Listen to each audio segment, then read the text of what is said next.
It's time for MacBreak Weekly. What a great show. Chris Marquardt, the photo guy, is here, joined by Alex Lindsay, by Rene, Ritchie, Andy Ihnatko. Microsoft sends a shot across Apple's bow. We'll talk about that. iOS 9.0.2, El Capitan, and the Hermes wristwatches are here. It's all next. MacBreak Weekly. Netcasts you love. From people you trust. This is Twit. Bandwidth for MacBreak Weekly is provided by CacheFly at CacheFly.com. This is MacBreak Weekly, episode 475, recorded Tuesday, October 6th, 2015. There's more to love with every pick. MacBreak Weekly is brought to you by Gazelle. Would you like to get cash for your old iPhone? Gazelle makes it easy. The shipping is free. The payment is fast. What's your iPhone worth? Find out at Gazelle.com. And by Lynda.com, the online learning platform with over 3,000 on-demand video courses to help you strengthen your business, technology, and creative skills. For a free 10-day trial, visit Lynda.com/MacBreak. That's LYNDA.com/MacBreak. And by Squarespace. Squarespace is the best way to create a beautiful website or online store. Enter the offer code MacBreak and you'll get 10% off. Squarespace. Build it beautiful. It's time for MacBreak Weekly, a giant panel composed of actual humans today, and it's very exciting. Say hello to Chris Marquardt, all the way from Tübingen. Hanover now. Hanover. The Viewfinder Villa. Look, he's got a... Oh, my hair. Oh, my hair. He's got a face. He's got... Wow, that's so exciting. So glad to have you. You were in the States for a couple of workshops. Yeah, I was in San Diego holding a workshop, Nice. a photo workshop. I will do another one in New York City next weekend. And then I'll spend a few more days in upstate New York, and then I'll fly back home. Nice. Love upstate New York. Chris, of course, is the photo guy on the radio show, the Tech Guy radio show, but he's been a long-time friend of the podcast since the first Podcast Expo, when I met you with your Nokia P90 video phone. And you Yeah. wanted to take it away from me. Yeah. I did. I have one now, but I don't use it anymore. I'm sad to say. Yeah. It was a pretty nice machine, though, for the time. It was. And in in the nation's capital, it's Alex Lindsay. But actually, with a green screen, he really could be anywhere. No, but I am in DC for the moment. That picture behind you is not the actual Capitol building. Well, no, it's not a green screen. It's actually a TV. You should have stopped it with "it's not a green screen." Okay. Yeah, exactly. Nice to have you. But there's no Alex. window here, so it's quieter that way because we're right next to traffic. It's good. Right, exactly.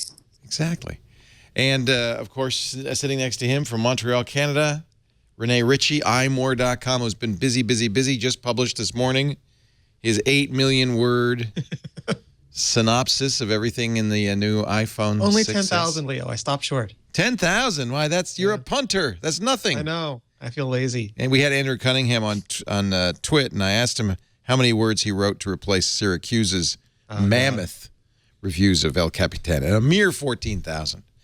And Syracuse is one person. That's the outlandish thing. That's true. It took 3 to write the 14,000. Still, another great Ars Technica Yeah. review of El Capitan. We'll talk about that. Finally, Andy Ihnatko, who's not in his normal lair, but has emerged. Yes, as you can see, but just like Alex, I have the signature background that you just look and you know that, oh, he must be in New York City. There's the... I see Times Square, Yeah, the light bulb, the famous... Well, is that the ball that exactly, drops at midnight on New Year's Eve behind you there? oh, you can see that? Yeah. Because what they told me to do is just put like little X's like on the screen, and that's where they're going to mat in all the signature buildings. Yeah, I was gonna say those are great tracking marks. Later, we'll be putting that in. Andy, you're in New York for the Microsoft event. Yep, I just came right from there, about 10 blocks away near Penn Station. So I've got about my own like 2,500 words worth of notes and phones full of pictures of stuff. And Was it where was it? Was it in the old post full of office? premium catered food. So Was it in the old post office? yeah, They made a space. Yeah, that's big, kind of big become a great cavern. I space actually got downtown. lost trying to get out of it. Yeah, it looked kind of comfy, though. They had armchairs, leather upholstered armchairs. Did you see Paul and Mary Jo there? I saw Mary Jo. I didn't say hi because we were both ships that passed in the night. But yeah, it's like, you know how it is at these events. It's like a combination of, oh my God, Neil, I haven't seen you in a while. Okay, well, I got to take this picture. Why don't you finish your interview? And I'm kind of busy. We'll see each other next time we're both in. Yeah. I know this is the Mac show, but Apple took front and center at the Microsoft event. Both the Surface Pro 4 and the new Surface Book were directly aimed at the MacBook Air and the MacBook Pro, respectively. Well, there are a couple of reasons for that. I mean, obviously, it would not be polite for them to compete against Dell and Acer and Lenovo. So the only ones they can really really compare themselves to without offending any of their partners is the Mac. But yeah, that was all over the place. It was funny. When they were showing off the new Surface Pro, they were showing off like an architecture sketch program, and the first sketch that was up there for all of like 5 seconds was a technical drawing of a refrigerator with toaster slots on it before they got rid of that. He said he was punked by his colleagues, Panos Panay, who was showing the new Surface. But, they pulled a little Apple at the event. First of all, very well done. Unique Microsoft styling, wood paneling and all that, very Pacific Northwest. But they pulled a one more thing. We knew rumor mill was pretty accurate in its predictions about the two new phones, the 950 and the 950 XL. We knew everything there was to know about the Surface Pro 4. But then at the very end, they pulled something out of a hat that no one had thought about. Mary Jo Foley said last week she felt there was going to be a big one more thing, but she didn't know what it was. What did you think? They call it the Surface Book. Really, really cool. Essentially, what they did was they took the Surface Pro, took a couple of components out of it, and put it into this really good, it's not even a keyboard dock. And so basically you have a really, really slick, elegant, really, really fast 12-hour battery life i7 Windows notebook. But then you press a button and you can pull the top off of it. It leaves behind a GPU and half of its battery, and you wind up with a tablet that can do everything the Surface 4 can do, but it's much, much lighter and it's much, much slimmer. The design is really, really cool, too. The keyboard is about the best I've ever experienced on a notebook.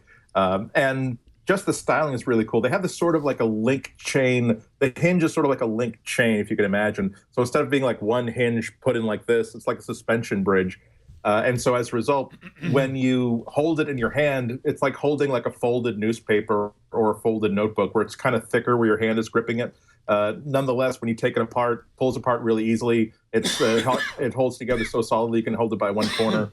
Really, really nice device. They also they're putting touch in this, and this is something Apple has resisted doing in the MacBook Pro for some time. Not just touch, but there's a pen with an eraser on the tip, and they a little nudge at Apple by pointing that out. One little nudge there. Yeah, with 1024 levels of pressure sensitivity. I mean, I got to tell you, I mean, it was my real thought as I was watching this. As soon as they did the trick where I actually was finished, like it looked like they were wrapping up that section, and so I was taking notes. Saying, okay, is it a convertible? Is the screen a touch screen? Is it really just a notebook? And that's when they showed the same product introduction video a second time, only now with demonstrating the pull apart stuff. And that's when I said that if this were a MacBook, I wouldn't even be aware of the MacBook Pro or the MacBook Air or the iPad Pro. This would absolutely, no question, be the notebook that I would buy. The only problem with it for me is that it runs Windows, not Mac. It was kind of my thought in the back of my head. Shame about the operating system, though. What nice hardware. One of the things they did, they have the attachment mechanism is using a kind of wire that shrinks when it's charged. It's called memory wire. So the attachment mechanism is not physical, at least from the user's point of view. You have a key on the keyboard, an electronic key. When you push it, it charges the wire, and it shrinks, and it pops right off. That is a remarkable feature. An Apple, dare I say, an Apple-esque feature, new materials and so forth. The whole thing is Apple-esque. When you hold both the Surface Pro and the notebook in your hand, there are no seams, there are no gaps. It's all metal. It feels solidly constructed. You like the design notes. It just is a static object. It's a really beautiful thing. Again, if this were announced as a Mac notebook, if it didn't light up and you didn't know it was a touchscreen or anything like that, you would think that, wow, isn't it interesting that they're taking another turn in design language? But this is exactly why Microsoft has to do stuff like this, because Dell and Acer and the rest, it's not really in their best interest to make nice, really supremely nicely styled notebooks, because their customers aren't the sort of people who would be willing to spend extra money for really nice style and that sort of stuff. But I spent about half hour, 45 minutes in the demo room. Just a lot of it was just holding it in my hands and turning it over and over and over. And like I said, it's just a really beautiful object. And Apple priced, I might add. They start at $14.99, but the one you want is probably almost twice that. Yeah. If you want the i7 and the 16 gigs of RAM and the big SSD, they go up to a terabyte, but they start at 128. But what it really raises, what it raises for me in the context of Apple, and I'd love the whole panel to comment on this, is as bad as Windows 8 was, it was Microsoft trying to integrate touch and tablet-like features into a desktop OS. It was a horrible mismatch. Windows 10 fixes a lot of that, but it gave Microsoft, in a way, a lead in a touch-first OS. It made Windows a touch OS.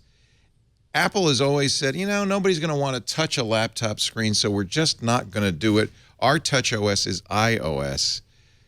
Now I'm wondering, was that a mistake, Chris? What do you think?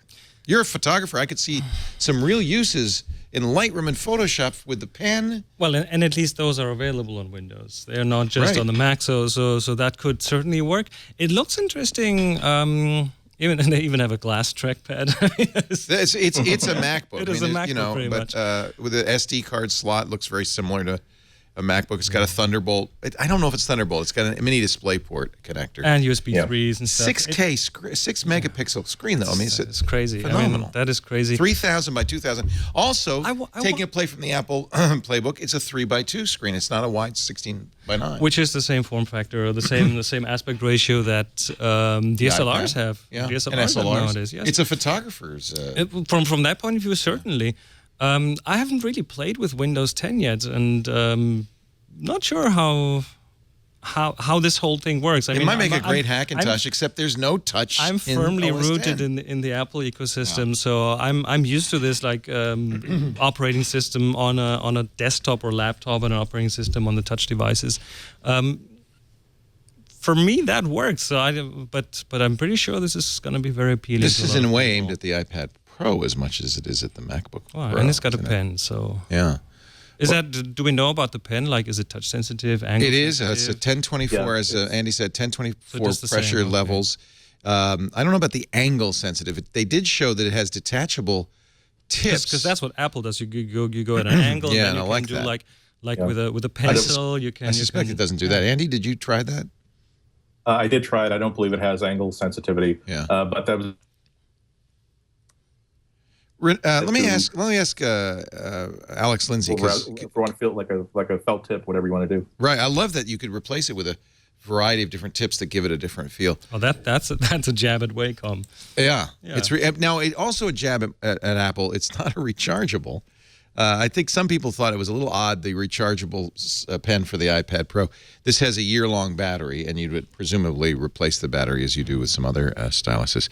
Alex is a professional who does this kind of work, 3D work and photo work. Is it attractive to you? Yeah, it's very attractive. I have the Surface 3. I'm very happy with the Surface 3. And I got it specifically because I wanted something with a real operating system. And I don't mean to say it that way, but the iOS is not a real operating system. I mean, it's a consumer operating system.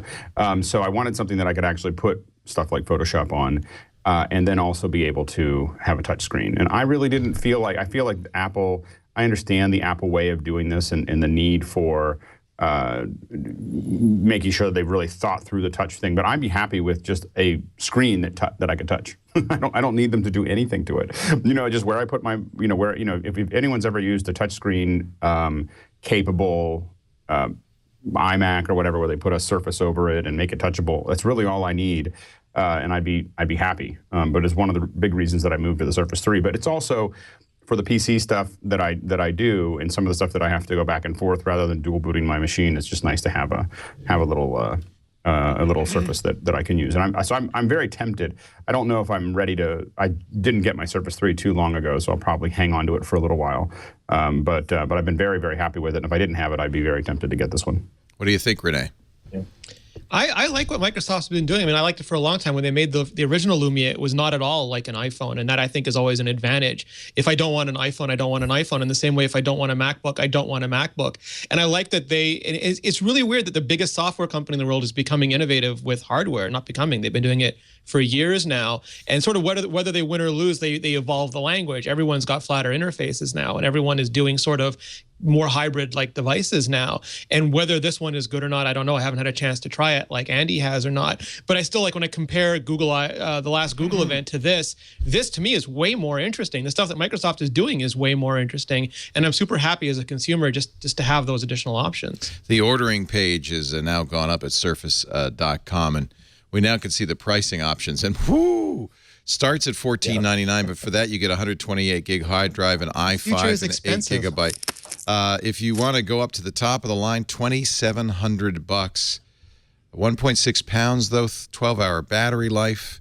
It includes the Surface Pen. We weren't sure about that. They're very high-res screen, and with this you get a dedicated NVIDIA GPU as well as a 512 gig. I don't see the terabyte size drive. It's 512 gig drive and 16 gigs of RAM. If you want 16 gigs of RAM, you're going to be spending $2,700. That's a lot of money, but it's Mac money, right? Isn't it?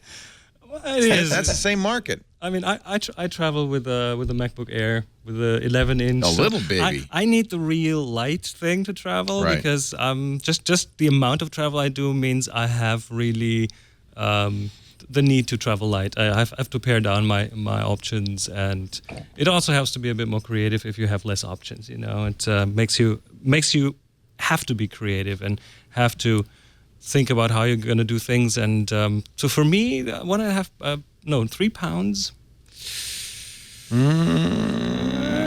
It's not 3 pounds. It's under 2 pounds. Well, you can take the keyboard off and just take the panel. So right. That would then it's a tablet. Yeah. But if you remember that, it might not be very studly for. It's not. It becomes a high performance machine. Like it becomes a $2,000 machine when it's connected to the keyboard, because it's not. Again, it's a GPU in there, not just the battery. If the Surface 4 is fast enough for what you do in Photoshop, though, that's fine. Yeah. Really, I mean, I don't mean to make this the Microsoft show, but it is going to be the big story of the day. And well, I mean, it's nice. It's nice to compare things too. I mean, one of the other things I really liked was they upgraded the keyboard cover for the Surface. And Alex, you can actually use this new keyboard cover with the old one. And I'll be damned if the keys on that thin keyboard cover for the Surface 3 and 4 aren't about as good as what I have here on my MacBook Pro. Given that I've always complained about the stupid flat keyboard on the MacBook Pro. But it's like, whereas the old keyboard cover was really flat keys, really chunky, really square, you could certainly use it, but it wasn't what you'd call a really comfortable experience. It felt like I was using a real notebook keyboard. And I haven't had the chance yet to try the iPad Pro keyboard cover, but I'd be surprised. I've used fabric covered covers like keyboards like that before, and they're fine. They're kind of okay, but they're nothing like the ones that I've used have been nothing like the new keyboard cover that Microsoft has. Alex, you think this dims the maybe some of the professional interest in the iPad Pro? I don't know. I mean, I think that there's a lot of people that are pretty. I mean, I'm pretty excited about it. So I think that I'm still interested in the iPad Pro. As a professional, I think that it's going to be really interesting to see. I think a lot of folks, like Chris, in some ways, are already using iOS, already using the Mac OS, and not that interested in moving to Windows. And so I think that. For a lot of professional artists that are already in that realm, I think it's going to be something they're still very interested in. I think that my guess is, and one thing they'll have to see is how the printers, how the pens both react, because artists can be very, very sensitive to exactly how that art. So if the Mac Pro or the the iPad Pro's pen performance is better than this, it will be a pretty quick decision for a lot of them. Do we know the sample rate for the pen? Yeah, there's things like that we don't know, and you're absolutely right. I think you're how gonna have to many Right. inches is going to be behind your pen? You know, if you paint. If you had to pick one company to do it right, it'd be Apple.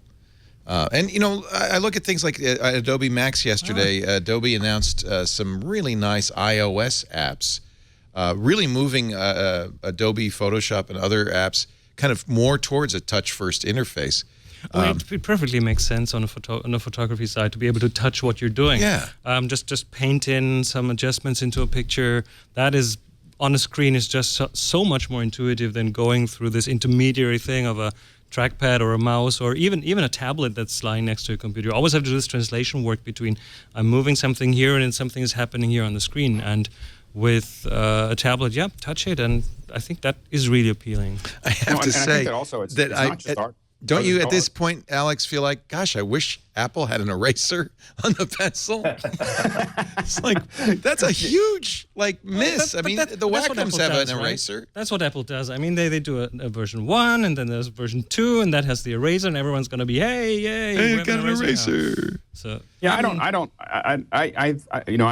had Wacom tablets almost since they were built, and they have erasers, right? And they have erasers, and I never use them. I mean, I always use a tool. So it's always kind of weird because it's in a different state than I want it to be in all the time, and so I just never use it. So that makes sense. Apple just wouldn't bother me that much. The one thing I'll say is that I think that a lot of business folks will also really like both with the iPad Pro, which they're going to push pretty hard probably, and also with any of the Surfaces. Being able to easily mark up paper, like when you're working on slide decks and when you're working on, PDFs and so on and so forth. I think a lot of those technologies for a lot of companies are a little far behind. But as those catch up, being able to do that is a real piece where you start to replace paper. But of course, response rate is the thing that the latency is oftentimes the real problem in that area. But Microsoft has that technology. I remember a few years ago, I've seen a tech demo by Microsoft where they had a super high sample rate, and it apparently was really, really quick and fast and very like when you put on an Oculus Rift today, the tracking is so good now. Yeah. That kind of tracking. Isn't that key? That is key, and I know that Microsoft does have the technology, so I think we might be seeing something in here. I think I'll get the i7, but the smaller memory and the smaller drive, because that's a $700, $600 jump. Big difference. Yeah, so it looks like the sweet spot is really the $2,099, which is still a lot of money, version of this thing. Well, all right, enough. We could talk a little bit about the Microsoft phones, which were very impressive. They brought that PureView camera back. They introduced that. Nokia introduced that with the 808. Remember the 41-megapixel 808, and then the 1020. The PureView brand remains. The new camera's 20 megapixels. They didn't talk a whole lot about micron size or lens elements and all of that, but there's a pretty good heritage for the camera in the Lumia phones. So are those 20 actual megapixels, or do they do sub-pixels now and do the pixel binning that they did before? They didn't talk about that at all. The 950 XL are fairly aggressively priced. The 950 starts at $549. The 950 XL at $649, which is the same price. And the Qualcomm is water cooled, which is unusual. Is it a Snapdragon in there? Yeah, well, I don't know if it's a Snapdragon. I didn't check the branding, but they were all talking about how it's a water cooled. Yeah, they have water cooling. In a phone. Yeah. What? Apparently, I didn't know this. The Surface has water cooling, so this is their same technology. It's interesting to see what the heat problem might be, because a big part of the demo was them saying, well, what if you don't even want to travel with a laptop? If you can plug this into a keyboard, you can plug this into a screen, and then you get essentially the full Windows 10 experience, only without the legacy desktop style apps. Yeah. And it's fast, it's fluid. It's not like you get like a blown up phone screen. It really does look like you're using a Windows laptop. Whether someone would rather travel with a little hockey puck sized Apple TV style docking station so that they can plug in a screen and plug in a keyboard and a Bluetooth mouse when they get there, I don't know, but it works nicely for what it does. The real problem, of course, with Windows Phone, it's a beautiful operating system. The hardware has been, in some cases, really superb. is the lack of apps. Google's refused to do apps for the Windows Phone, and that's kind of kept me out of the game. But this is a real test of the new Microsoft strategy of one program running on all of its Windows devices, and they the universal Windows apps. Yeah, that is an 8.10. Remember, the 8.10 had horrible overheating problems. Yeah. HTC decided not to use it. I think that's why the NVIDIA stuff is increasingly popular with Android. I don't think Qualcomm. I think Qualcomm just can't keep up. I think they were flummoxed and flat-footed when Apple went 64-bit, and I think if they're not careful, NVIDIA is going to do to them what Intel did to AMD. Microsoft's market share is 3.5%. It's really. It's kind of almost sad to see such nice hardware running an operating system that is just, unfortunately, too little. It's also really weird that the guy, and I had a hard time listening to him because he came across as such a salesman. Like, we have this, we have USB-C, USB-C, it says USB. And he spent 3 minutes introducing what was essentially the iPhone 4S antenna, which I thought was really strange. Yeah, a tunable antenna. Gee, where have I seen that before? And they have so many interesting features. I would have just not mentioned that at all. Yeah, right. Well, they've put a very Microsoft thing in there, a dedicated camera button. Apple would never do that. Yeah, and I do like that. But that's something the Lumia phones, most Lumia phones have had. They left it off on a couple of recent models, and people were upset. So I'm glad they brought that back. And a triple LED. Yeah, I don't know if two's good, three must be better. One more than Apple, yeah. Windows Phone makes me kind of sad because they, as you said, they really decided to do something completely different. But it was just too late to get on the market, and I think there's really not much hope at this point for it. Microsoft's going to continue to do it, of course. But so there you go. A little analysis of what Microsoft announced and how it impacts Apple. But there's a lot of Apple stuff to talk about. We're going to do that in just a moment. Rene Ritchie is here from imore.com. He's got blisters on his fingers. Leo, so many blisters. Broke the 4 million word mark, right? 4 million, was that right? Amazing. Yeah. I don't even know how you do that. I need to be put down. It's obvious. Not just for one article, folks. Don't worry. That's his total output at imore.com. And Alex Lindsay also here from Washington, D.C., the nation's capital, where he'll be appearing on CNN a little later on. I feel like I should have a suit now. I know. I want analysis. Exactly. Also here from New York, where he's just come from the Microsoft event. And thank you for doing that, Andy. I know you had to leave a little early, Andy Ihnatko. Where are you? I am actually at a co-working space that might be, assuming the Wi-Fi stays stable, it might be my pick of the week. Nice. It's nice to have somewhere like that. I put Paul up at the Yale Club. I didn't realize you guys could have been roommates. I didn't know you were going. Oh. Oh, that's nice. Now I know to suck up to you in the days before I have I'm going to be. Can I cover like New York Comic Con this week or this week in Tech? Yes, I owe you a little something after that. And Chris Marquardt, who is here in studio with us, normally in Germany at the Viewfinder Villa. Got the Viewfinder Villa, that's right. Yeah. The new place looks really sweet. That's amazing. Nice. And you're doing workshops there. It's an over 100-year-old brownstone building. We have 2 floors. We have four dedicated rooms for workshops and things. We have a dark room, actually. We're setting up our analog stuff again, our film photography stuff. Good. We have a digital suite. We have a seminar room. Well, isn't Hanover where CeBIT is? Yes, it is. We might have an excuse to come visit you. Well, yeah, you're welcome. I think that's the biggest computer show in the world, CeBIT. I think they have a dedicated huge building just for that show that doesn't do anything for the rest of the year. So that's... The CeBIT building. The CeBIT. I used to be there a lot. I bet. In one of my previous lives. Yes, when you were an engineer.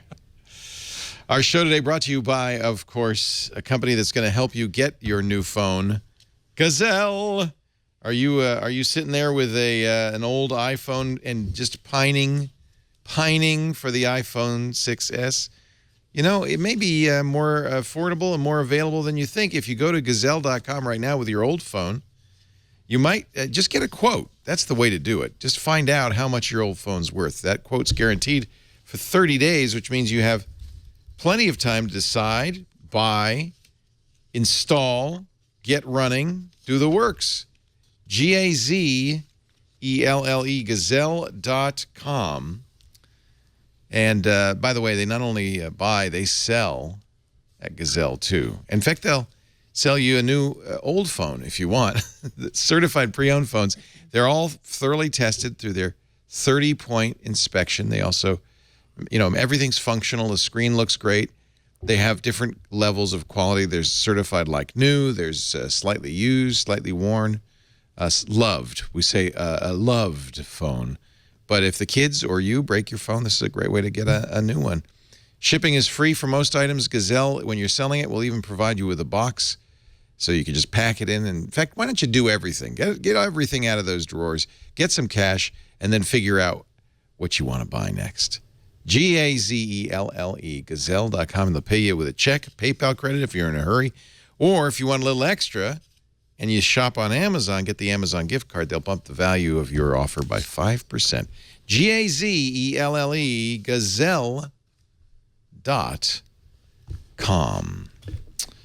So, Rene, Ritchie, you have released now your official iPhone 6S. Was it a 6S or 6S Plus review, or both? I did the 6S Plus. Renity's doing the 6S. I think this is the phone, isn't it? The 6S Plus. I really like it. Battery life is astounding. I can now say that having had it for a week. However I've used this, I've yet to kill it. I've left mine off the charger at night just to test it. It drops about 4%, and I still have almost a third of it left. Apple really knows what they're doing in terms of keeping the consumption to a minimum, because this is actually a smaller battery than last year. Yeah, they had to fit the Taptic engine in, so there's slightly less battery geometry in it than last time. Anything we haven't found out that you discovered for this review? Anything we ought to know about?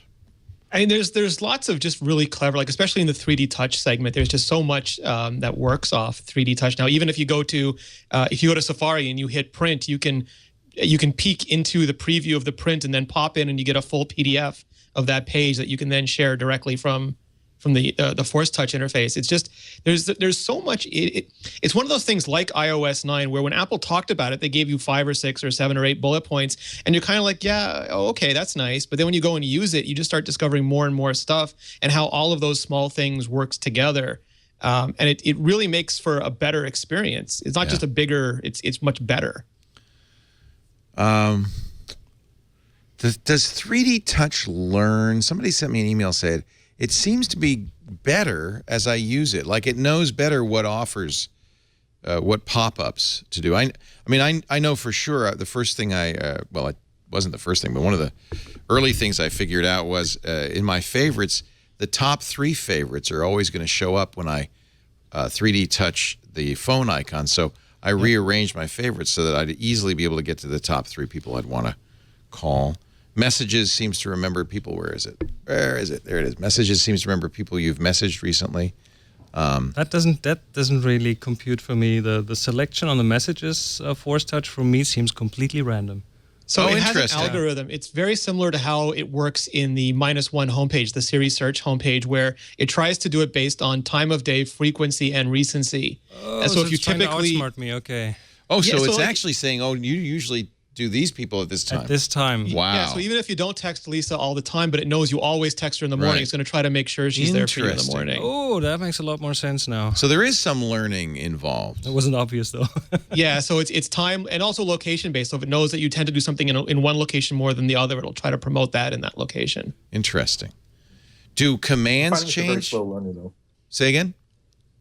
I find it to be a very slow learner, though.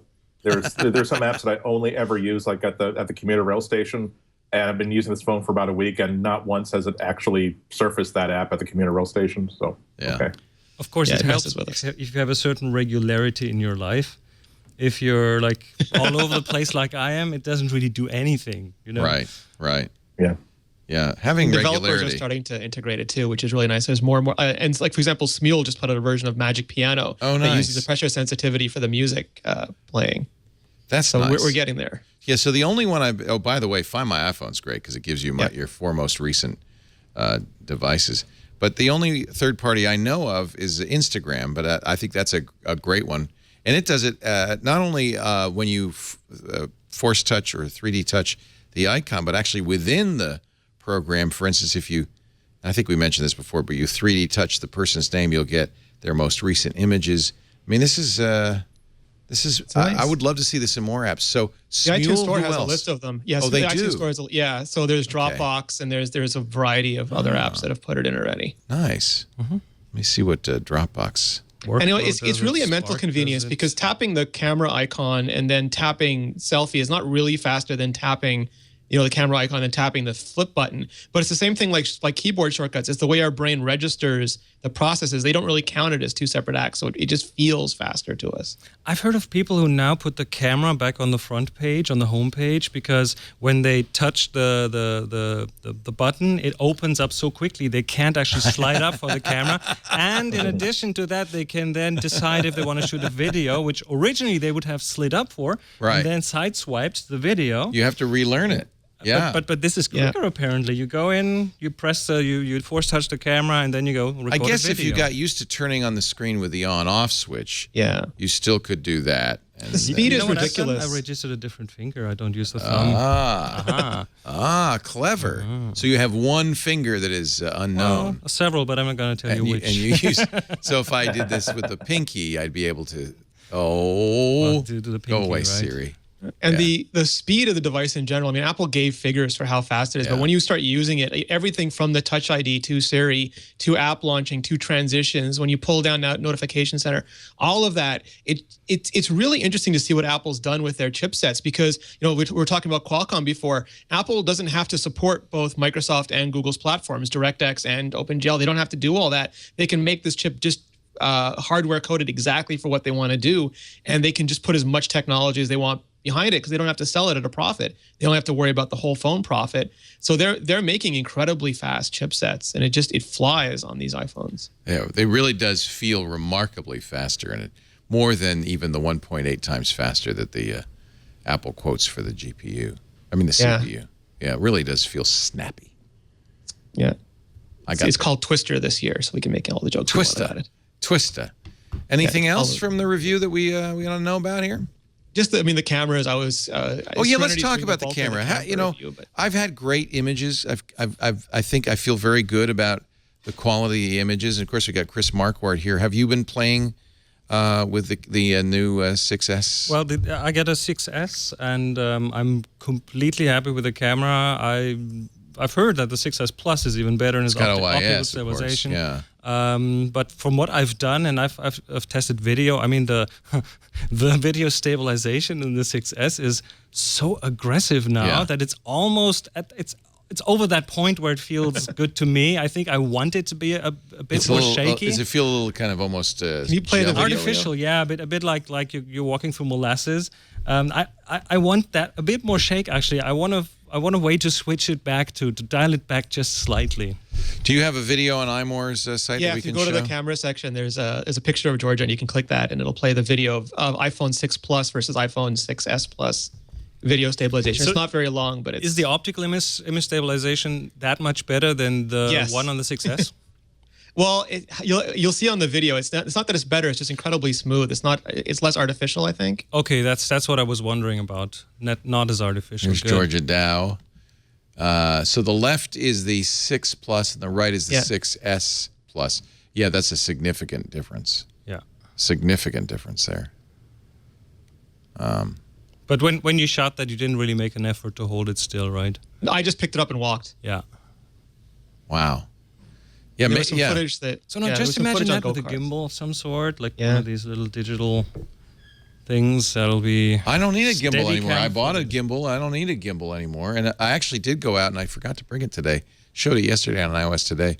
But Shure now makes a Lightning microphone, the SM88. I've seen that. That is unbelievable. It's got two capsules, condenser capsules.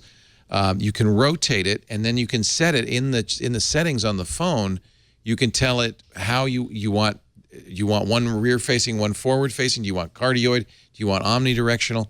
And the quality's superb. This is now, I think, this is a filmmaking device. I mean, this is really remarkable. With a good. Did you see the story today about the Swiss television studio that switched to iPhones? Yeah, the French-Swiss studio who I think laid off their camera people. Now they gave the reporters that's sad. Selfie sticks and iPhones, and now they are doing it all themselves. That's very sad. I've been very happy. The low light performance This is, again, of the 6S Plus has been great. Lots of detail. It feels fairly refined. This is a low light picture. And I took your advice, Rene, and I'll repeat it for those who don't know. For low light, turn off live photos. You're going to get a better picture, right, Rene?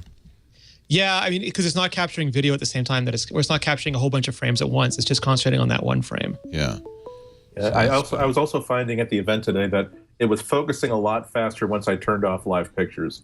Just I've only been using it as a camera for the past 3 or 4 days, but I'm already trying to figure out, is it worth to keep live pictures turned off unless you think that there's a good reason to have it turned on? Yeah. Because it's not the first time that. Also, now that I'm looking at all the pictures I've been taking over the past 3 or 4 days, very few of them are actually enhanced by live picture. Maybe it's such a short thing. Yeah. Yeah. Well, also because there has to be stuff happening in order for it to be interesting. Otherwise, it's more like here's a few seconds of me stabilizing the camera before I actually take the picture. Yeah. I realize I kind of a utility thing that I do is to take pictures of anybody who gives me a business card. I take a picture because I lose the cards almost immediately. And I realized it took me a little while to register that, I have these little live photos of me taking pictures of. Yeah, just shaky cam photos. Yeah. Yeah, exactly. Yeah. But the quality seems to be these are all broad daylight pictures. I was at the Getty Museum on Friday, and so I took a lot of images. But I think some of the images I got, I feel are as good as an image I might have taken with a DSLR. I mean, I'm very happy with some of the quality. In full light, that is amazing what comes out there. Yeah. Well, and at least in a future update, I think in 9.1, apparently they're going to fix the take the camera down, show the taking the camera down after the live video. I have a lot of those. You have to relearn. You have to relearn. Way too many of those. So this is a picture I took illicitly, as it turned out. I took it, and then it was told by the guard, "You're not." And the Getty is nice because you can take pictures of the paintings, except some paintings apparently you can't. You can print that and sell it now. This is a Picasso I've never seen. It's a very rare Picasso. It was in a private collection. So this is inside and not perfect light. Although the Getty is a very light museum. But I feel like you can see the brushstrokes, you can see the detail in ways just remarkable, frankly. To Chris's point, the thing with the live photos that I think confuses people is they treat it like a tiny video where you press the button and then you expect to get 3 seconds, where it's really you press the button and you get 1.5 before and 1.5 after. So you just have to mentally fix that idea that you're taking a still photo that later will happen to animate, and then you'll get much better results. What I found a bit disappointing with the live pictures is that in the keynote, they showed them quite fluid. And they're not always, are they? In fact, they're like 10 to 12 frames a second. I think they can be a little up to jerky. 15 max. That was a bit of a letdown, I think. Yeah. Here's a very tough picture because it's bright sky. I mean, you might have used a polarizer graduated filter on this. But you know that Apple does all sorts of processing now, including detecting what type of stuff is in the picture. So they will now treat the sky different from the grass, for example. Yeah, there's one of those them look just of putting the camera down after I shoot the live shot. Yeah. I got a lot of those. I do turn it off now, and I think turn it on when you think you're going to want it. There's some things that lend themselves to it. But yeah, this is, and I presume I have auto HDR turned on. I don't know if this has the HDR I think on it or it'll not. show you. It should show you. It shouldn't it, somewhere? Yeah, I wish it would indicate live photo as well. It only does that in the share sheet. If you hover over it. No. Yeah. If you remove the lower third, you can see. And then if you hover, it'll right down. if you hover it on the Mac, Yeah. Oh yes, this is on El Capitan. Of course, you have to have El Capitan on a Macintosh. I'm very happy. There's certainly the daylight imagery quality is superb. And like Andy was saying, week in and week out, both with the 4K and the 12 megapixels, it lets you crop and down and do all sorts of other things to that image if you don't need all of those pixels. Yeah. I find myself switching between the live pictures and the non-live pictures frequently, actually, because when I shoot a picture of a price tag of a receipt or something, I'm not going to need the live picture. But then if I'm among people, I kind of want that. I wish they had on the Force Touch, they had a button that says with live pictures and without live pictures. Yeah. Just to what Rene was saying, I was using the digital zoom in front of the New York Public Library yesterday, and noticed something that when you use the digital zoom on the new 12 megapixel sensor, not only do you get more detail, but it will, of course, try to upsample the image. So you wind up with a 12 megapixel image, and sometimes it looks a lot better. Oftentimes it gives you sort of a slightly watercolor sort of effect that you may or may not like. But it's certainly better than what you get with the digital zoom on the iPhone 6 Plus. I have both the 6 Plus and the 6S Plus with me here in this trip. I put this to the extreme on the 6S. Holy cow, here's the zoom. This is San Diego daylight. The moon is out. I have zoomed in all the way on live view and then cropped the picture as far as it could go. You can't get much worse than that. There's not much detail left in that one, but it kind of still shows you that you can get quite a lot out of the camera, even with digital zoom. Now the moon, there's no point in trying to even do that with a smartphone unless you have like a telescope in front of it. But it's a nice little experiment at least. Here's an example of the kind of disappointing frame rate on the live photo. Had I known this, I probably should have shot this as a video. I wanted to capture the bubbles in the champagne going up, and you can see that the frame rate is a little jerky. So a video, you don't consider a live photo a replacement for a video. I wonder why. I wonder why during the keynote and in the marketing materials they showed a faster frame rate, because I think that's pretty smooth. Yeah, but that's not really Apple. They're usually quite honest in their advertising with showing the speed of how fast the animations are on the screens, and that one is one of those things that. Is it possible, Rene, that the camera does different frame rates depending on?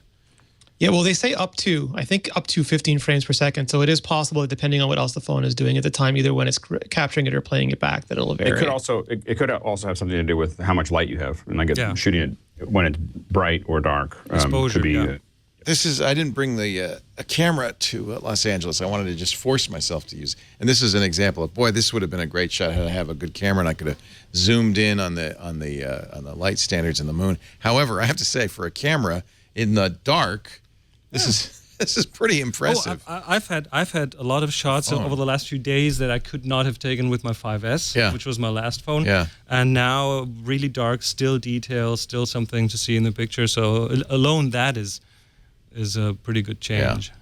Yeah, it's really fun. And you can do 1080p for the slow motion, at least the 120 frame per second slow motion. There's and the FaceTime camera, it went from 1.2 megapixels to 5 megapixels with the Retina flash. So all your live flash selfies look fantastic now, Leo. I shoot 60 frames per second, 1080p. Yeah. Actually, let me show you just as an example. This is the Shure microphone. Should I do this one? This is the Shure microphone, a little microphone test. I wanted to see how could I do interviews? But all right, so I'm talking to Jason. So really is quite a good microphone. On this. So I'm behind the camera. I'm interviewing him. And I'm over here on the. Wait, actually no. Oh, you want to be off? Yeah, I just want if you can hear me really well. I didn't have it set right for off-axis rejection. The other guy who's not in the. But I have to say the quality is very good, and this is 60 frames, so it's very smooth 1080p. And the sound is video. The sound is from that SM88 from the Shure. Which I think is remarkable. I mean, Alex, you always have been the one who said, I want to do guerrilla shooting at a CES. Well, not just that, as a podcaster, And I've broadcast and that's what I've been. I mean, I kind of moved to that. We used to have camera crews and all kinds of other stuff, and I really found that covering CES and NAB with my mic and a headset mic was enough for me. And I really didn't feel like I needed to go back. Yeah. So I think that a lot of the stuff, especially with good noise cancellation, I think that what really makes it work is XLR interfaces. So there's a couple interfaces that will take an XLR into an iPhone, and I think that really turns up the notches a couple. I think that you should try this. Sure. Yeah. You can't hold it. Yeah, you're right. You can't, but it's pretty directional. I wonder if this is a live photo of these kitties. I think it is, but it's not. Serenity, we just did a bunch of tests with the 4K camera, cropping, zooming in 50 and 100%, because we were thinking of doing the same thing when you can't get close enough to the products with an iPhone, but then you can shoot at 4K and still get really good 1080p out of it. You know where live photo is great? Kids and animals, because people and living things in general. Yeah, living thing, obviously living. But kids, you can't say, hey, hold on, let me get the video going. No, but you cannot pull any of those additional frames out. I know. You have the middle frame, the rest is video. It's one thing interesting. In a MOV container. I turned on Google Photos for upload, and Google Photos at first did not know what to do with live photo. Now it uploads the still, and it uploads the MOV. Oh, okay. Yes. And it sees both, which is awesome. Does it combine them in a It doesn't way that combine them, makes sense? but you now have the still and you have the MOV, so Okay. that's better than nothing, right? And Apple's made an API for it, so hopefully everyone will update. Yeah, at some point somebody. Let me see if I can. Because the video in front and behind the video, the shot is full resolution, right? Right. So it should be possible. Right. To pull So you can in something out of fact there. see what these appear to be videos. These are just the 3-second live photo videos that are just in there. Yeah, but look at frame the rate's terrible. Yeah, up to 15 frames per second. It's a little disappointing. I mean, disappointed about a feature that we didn't have. I know. By iPhone 7, it'll be 30 frames per second, and we'll now be happy. you By can iPhone 7S, it'll be 60 frames. see my shaky Picasso. Yeah, that move at the end was when the guard came over and grabbed me. So. And Leo had to like keto flip him. No, in all honesty, that you can take pictures there, and I just didn't know. So, well, that's the problem. It depends on what kind of how many guts you have as a photographer, because you know that you saw the picture, the sign that said no photography, but you think, okay, I bet that means you can't take pictures, but I bet that means they won't make me delete the one picture that I didn't. accidentally Thank God. took before they told me. Yeah, so. Thank God. Yeah. No, it doesn't. There was no sign that said no pictures. It's just I think because it's a private collection. Painting mixed with the others, because the Getty, which is amazing, you can take pictures. You can take pictures of the Van Gogh irises.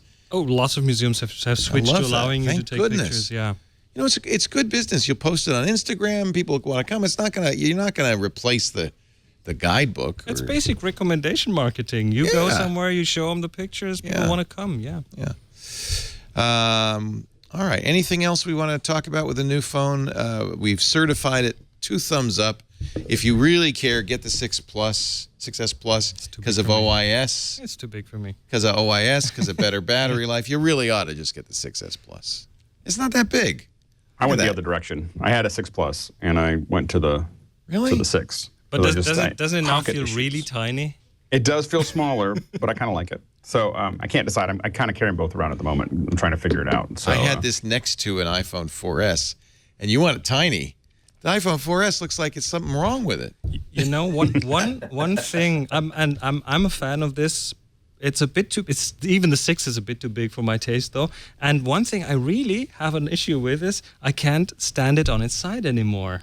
Yeah, because I used to do this a lot side. for like as an ad hoc tripod. You put it somewhere on its side. Hope that it doesn't tumble. Boy, over. we're really grasping at straws. You know, the frame rate is only, and I can't stand it on its side anymore. No, it's clearly the best iPhone Apple's ever made. There's just no question about that. And I guess if you want a little one. I love 3D Touch so much. You know, they sold me on that. I was so skeptical. Yeah, and it's only going to get better as more developers keep supporting it. It's now I think Rene talked about this earlier, but it's like I'm sort of instinctively shifting towards, if there's something I want to do for an app, now it's becoming instinctive to force touch on the icon instead of tapping on it to see if the feature I want is actually right there for me. And it's just brilliant move. Don't forward. you feel just I would say this one feature. A little sad though when nothing happens. It just goes. It shakes his head though, Leo, a little bit at you. It's delightful. By the way, the Force Touch trackpad mode, isn't that awesome? Major big thing for me. I completely forgot about talking about it. But this is really like you press in on a text, you swipe back and forth on the keyboard, and you get this moving cursor up there that you can then make a selection with if you want. Such a boon. That is really the big thing. And I had to force myself to get used to it and use it, actually. Well, once you start, now I can't press stop a little doing harder and you can select the text at the same time. Exactly. That's a little hard to do. I did. Well, okay, and it's a bit of a. Not been able to. Now we're here. Now you get used to it. Once you do it, you get used to it. You have to practice that a bit. Now here we go. Here's my selection. Lower it down a little bit so we can see it. Yeah, I can never get that to activate quite right. Well, I mean, the Force Touch on its lightest setting, I think for me is still tiny little bit too strong. A little. Yeah, I turn it to the lightest as well. But still, I would like a super light setting. Yeah, super light. Just one further down. That Force Touch is great, but why don't we have a super light setting? Come on. I'm very weak. It's funny because we were teasing them when they said nothing has changed but everything. But when you look at it, the casing, the glass, the cameras, the chip, The list of things that did change to this iPhone is pretty long when you stop and make it all out. It's this. I mean, it's easily the largest S update ever. I mean, there's nothing been comparable. I mocked them. I thought, oh come on, everything. But no, it's not those 3 features. It's a lot of stuff, and as a group, it makes a difference. I would say it's one of the biggest iPhone upgrades ever. Yeah. Period. Yeah. It makes me want to stop talking about the difference between a tick and a talk release at this point, because it was just such a huge improvement of the previous the beginning one. of my review. Yeah. Stole your lead. It ain't the talk no more. No, but when you think about it, even though like the S phones, you have stuff like Touch ID and Siri and now 3D Touch, they put things that quickly become part of your core interaction model in those releases, and that's those things that like linger long past the original introduction. We're going to take a break, come back with more. We're talking, I'm glad we could have the camera guy here to talk about the, anything else you want to say about the iPhone camera? No. Is it the best of all the camera phones? Yes, of all the iPhones that I've used so far, no competition. And you haven't tried the Lumia 1020 or the... I haven't. Yeah. But this one, I find myself using this way more often than any other camera for a few reasons. First one is it's just on much quicker than before. So it's like, okay, swipe, click, done. And the quick access through the Force Touch is amazing. So shoot a video is not open the camera, swipe. Right. The image quality, even on the 6S, is good. I haven't really tried the 6S Plus yet, but I think you should. This is plenty good for stuff, and even for some professional work, I would say. Yeah, I mean, it was kind of a risk for me to go to LA and not take my camera. I mean, usually I'd want to take a lot of pictures, but I wanted to give this a real shot, and I'm very happy with the images. Oh, and you got the rose gold there. Oh, we call it Bros Gold. Bros Gold, okay. I'm a manly. Whoa, you just give me the raspberry there? I don't like the word bro as a prefix for anything. And he doesn't like bro. You're right. It's rose gold, or it's not pink though. It's more than pink. I don't see any gold. I see pink. Oh, yeah. Maybe it's my color perception. I don't know. Well, it's weird because we tested it under different lighting, and it can look silver, it can look gold, it can totally it can look pink. different. Yeah. The only time it's pink is when you look straight on. But isn't that gold looking right there, folks? It can look coppery. Yeah, that's because you have a yellow light back there, you know. Ixnay on the outlay. Okay, let's take a break and we'll come back. Leo, one last thing to mention about this is I wrote in my review that I felt almost like the guy with the Lamborghini on the city street with these new radios, because you've got 300 megabit per second LTE, 866 megabit per second Wi-Fi. I can't even find a way to test this stuff anymore. I get 100 down in my living room on LTE. I can't get anywhere near to 300. I know. Should I run a speed test to see what we're getting? I'm glad we have it. Like the guy who owns the Lamborghini, I'm super glad we have it, even if I can't use it. Yeah. But I hope one day to be able to use it. Yeah, well, you're in Canada. You're not even supposed to have this phone right now. We're supposed to have 20 by 2 lanes of LTE in Toronto, but the day I went there to test it, there was a Taylor Swift concert, and I could barely get on the tower. Crap, all those selfies pouring up to the internet just ruined it for the rest of us. Selfies at Mach 7. Let me run a speed test. This is T-Mobile in Petaluma, which is actually pretty good. I'm getting 109 on Rogers, but that's without LTE Advanced. That is pretty. That's standard nice. LTE though. That's not with the carrier. Yeah, this is LTE, not LTE Advanced. I don't think I have that available in Petaluma. Ping time 49 millisecond. You know, I don't. Anything over 30 megabits down is probably enough. 100 would be nice, right? But I'm getting that's 33. Except for my data plan, I've gotten 3 warnings from Rogers for testing this phone. I doubled my usual. So 34.2 megabits down. It's good, but it's good because this is the most used computer now that you have. Yeah, no, I want good bandwidth. The laptop bandwidth. is secondary. But it shouldn't be better than your home. That's where we're going, that's depressing. That's where we're going, though. So look at that, 34 down, almost 20 up. That is just fantastic. I think I can live with that, yeah. I could live with that. Yes. And that's T-Mobile in Petaluma. There's not a lot of competition from other T-Mobilers here. And in other places, it's not nearly as good. Our show is brought to you by Lynda.com. Que linda. I love Linda. The online learning platform, 3,900 on-demand video courses in every aspect of technology, but also business and hobbies, too. Creative skills like photography and Photoshop. It's for problem solvers. It's for the curious. It's for people who want to make things happen. If you're interested in learning how to code, lynda.com is a great place. Building and distributing a simple app with Xcode and Swift. What a great way to get started with Swift. The foundations of programming, if you're brand new to it, databases, communicating between classes with Objective-C, up and running with Python and Django. They've also added new courses on app development, building a note-taking app for iOS 9 using Swift. 2 new technologies, and look how fast they get this stuff out. They work with the developers, with the companies to make sure that when a new product comes out, they've got stuff day and date. Building a calculator for Apple Watch. Now that you can run apps right on Apple Watch, would you learn how to write something for a Watch OS 2? They've got it. They take you through the steps from beginning to end, and by the end, you've written your own working app. This is so awesome. I wish, you know what, I'm just going to retire and watch lynda.com all day. lynda.com. You're learning from the best in the business, not just great teachers, but pros who work in industry. My favorite photographers, Photoshop. I mean, you're learning Photoshop from Burt Murray. It doesn't get better than that. It just doesn't get better than that. You can learn at your own pace. There are some of us who are completionists, so that we like to go beginning to end, watch it, cross every T, dot every I. There are those of us, myself included, short attention span types, just want to dip in and out. Maybe watch a chapter at a time. Or even better, go through the transcript, search the transcript, and find that one little piece on how to use Lightroom just a little bit better. The course transcripts are really helpful for that. And, of course, you can watch on the go, iOS, Android, download them and watch them wherever you are, even on the airplane. Lynda.com. Now, your membership gives you full access to the place, to all the courses, everything.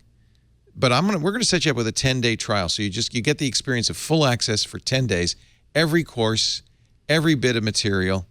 There is free stuff every week. Burt Monroy's course is free for the first week, things like that, so you can check those out as well. But why don't you do the trial? lynda.com/MacBreak. That'll let them know that you saw this on MacBreak Weekly, and I think you're going to really enjoy it. Lynda, lynda.com/MacBreak. We're big fans of Lynda, and I know you will be too.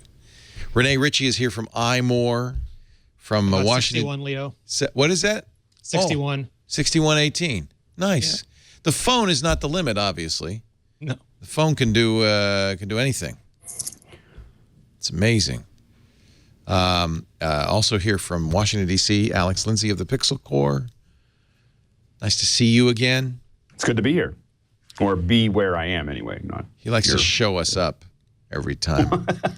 Why up to something? There's nothing else interesting to see here. There's like a lot of hardware, and there's a lot of fans. It's near a server room, so this is the only place. Sigh.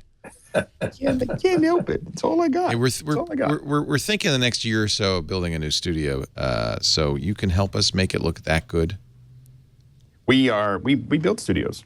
Oh yeah, so we would know those that? things. Yep. Oh. Yeah, so we all the way from the ground up. So wiring and design, and we should talk about that. We should talk. Andy Ihnatko's here in his new studio workspace somewhere in Manhattan. Looks good. Little motion. I can finally afford a rental property right here in Midtown. Yeah, a minute at a time. And also with us, Chris Marquardt.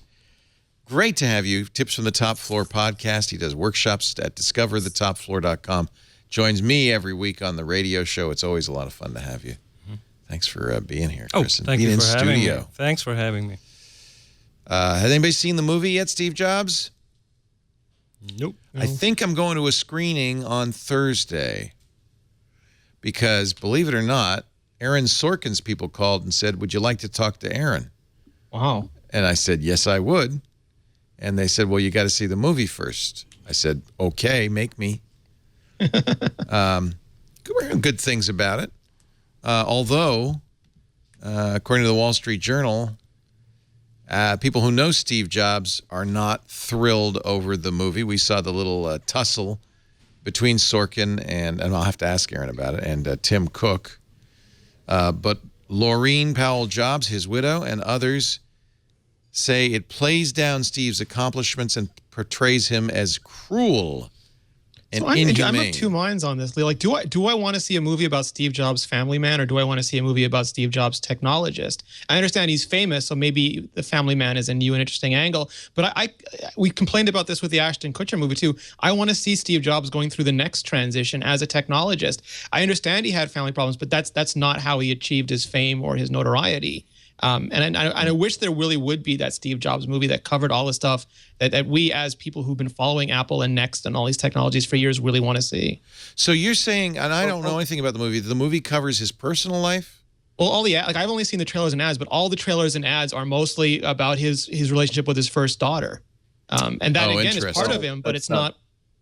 Yeah. That's just an isolated part of it. Well, I've been seeing interviews with people who were involved in the movie, and they underscore that they're not trying to do a biopic per se so much as try to tell a semi-fictional story that is nonetheless true to this real person. And that's why they chose, instead of walking you through the events of his life, walking you through here's a composite scene of how the Mac release went behind the scenes, and here's a composite scene based on how we think this other event went. So although people are going to very correctly identify people that were not present at certain meetings or things that were not true of certain product launches, their response is always going to be, this is a little bit like Amadeus. They're saying that we believe that the basic truth is there, even though for efficiency's sake, we decided to say that something that happened 2 weeks before happened at this point. So there's a lot of people that are being represented as being involved, for instance, in the development of the Macintosh, because they felt as though they had to streamline this down so these not talking. It's a 2-hour movie covering what, a 30-year span. I mean, well, I think. But again, if anybody tries to come away from this movie or any biopic, again, any major motion picture that's not a documentary, if they come out of this thinking that they've learned about the life of a certain person, they need to be re-educated on that. I mean, even Gandhi. 3 hours, and a lot of people think so. It's a wonderful movie, but it did nothing to really explain the fullness of this person. So just I think that take it for what it is. It is an entertainment. I mean, I think that the issue is with all of these is what direction you're going to take these as well. Yeah. I mean, so I think that I do think that they probably took a pretty negative direction, and you could do the same thing with Gandhi, and you could do the same thing with William Wallace. Where those are very inspiring movies. When you find out more about them, there's more. They're a complex character, and everyone's complex. And when you build a biop, you make a decision about which direction you want to show it, and I think Sorkin decided to show the negative end of things, and I think that it is because for him that's more his style. But I think it's opportunistic to release it on an anniversary of someone's death that is basically what I think is probably going to end up being a semi-hatchet job, and I think I'm not going to see the movie. I'll see it when it comes out on Netflix. It will never be on iTunes, of course. But I think it's pissing on Steve Jobs' grave. Wow. To go see it. Well, you're not alone. His widow lobbied repeatedly to kill the film, according to the Wall Street Journal, including its original owner, Sony Pictures Entertainment, and the current distributor, Universal Pictures. Bill Campbell, who was an original board member, says a whole generation is going to think of him in a different way if they see a movie that depicts him in a negative way. Well, and I think that I think the rumor is that Christian Bale left for reasons that were not just that it didn't work for him. he wasn't interested in the direction the script was going. Interesting. And so what I was complaining about is I don't want. I like Steve Jobs as a family man might be interesting, but I still haven't got the Steve Jobs movie I want to see. Yeah. Well, this may not be it. It's based apparently on the Isaacson book, and Ms. Jobs said she disliked the book. Any movie based on the book couldn't be accurate, and so Scott Rudin says the producer of the movie, when he tried to get her to participate in the making of the movie and to get her input, she refused to discuss anything in Aaron's script that bothered her, despite my repeated entreaties. And I really think that, we look at, how we send messages to Hollywood about how we want this to look and so on and so forth. And I just remind our listeners that it's the first 3 weeks that are critical to a movie's success. Yeah. So if you decide to just drag your feet, as a, in not going to the opening weekend, not going for the first 3 weeks, by then we're into the holiday season. They're kind of picking a gap here, obviously. And Woz, who was also there, and also we should point out paid $200,000 to consult on the film, according to a stolen copy of the budget that was posted online. We don't know how accurate that is. Said it's about Jobs and his personality. I feel it did a great job. I mean, here's a guy who knows. I just think people should take 3 weeks off. Yeah. You don't have to never see it, but if you take 3 weeks off, it sends, it's not the kind of, I mean, again, I think the biggest thing I have is that it's probably a negative direction for Steve Jobs, and they released it near his death. I mean, I just think that that's just bad taste. Well, so. I don't know. I mean, but it's a natural sort of slot to release a movie like that in. It's not big enough to you got to release it close enough for Oscar consideration, but it's not big enough to really get attention when the Tom Hanks movie is coming out. Tom Hanks movie is actually coming out kind of close by to that release date anyway. And I just have to, for myself, I keep reminding myself that for right. So, well, I mean, and The Martian came out last week. There's a lot of competition. Yeah, I mean, in the I'm geek saying crowd. that I have to keep reminding myself I'm not going to base a judgment on what this movie is like based on the trailers, which are obviously going to be the sort of stuff that gets people into the theaters for those first 2 or 3 weeks. And it's not going to affect me positively or negatively that this is somebody whose legacy shaped myself and a lot of different geeks out there. It could be a good movie, it could be a bad movie. And in any way, in any way, shape, or form, I mean, there's still enough people alive today who can tell the true stories and tell them in the form that they're most critical for. It begs mentioning that a lot of these historical figures, John Adams, John Adams, Mozart, the reason why we know so much about them is because the people that they left behind took it upon their mission for the 20 or 30 years after their death to make sure that their stories were set down in paper so that the myth would not get bigger than the actual accomplishments of the person.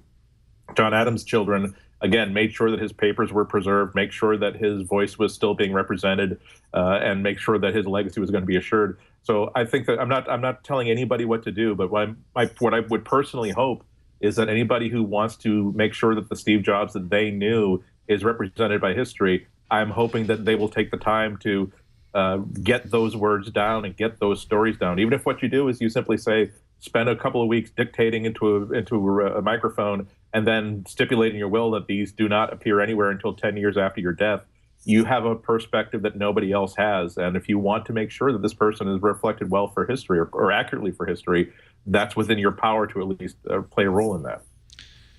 And we should point out that people who seem to be most upset about this movie have not seen it, including Ms. Jobs, Bill Campbell, Tim Cook. They refuse to see it, and so we don't know what really is in the movie. I'll see it. I'm going to go see it on Thursday, and I'll report back. I mean, we're in an unusual position. I mean, as Harry McCracken pointed out, this is one of the first major Hollywood motion pictures where I know almost all of I've actually know and have interacted with all the players.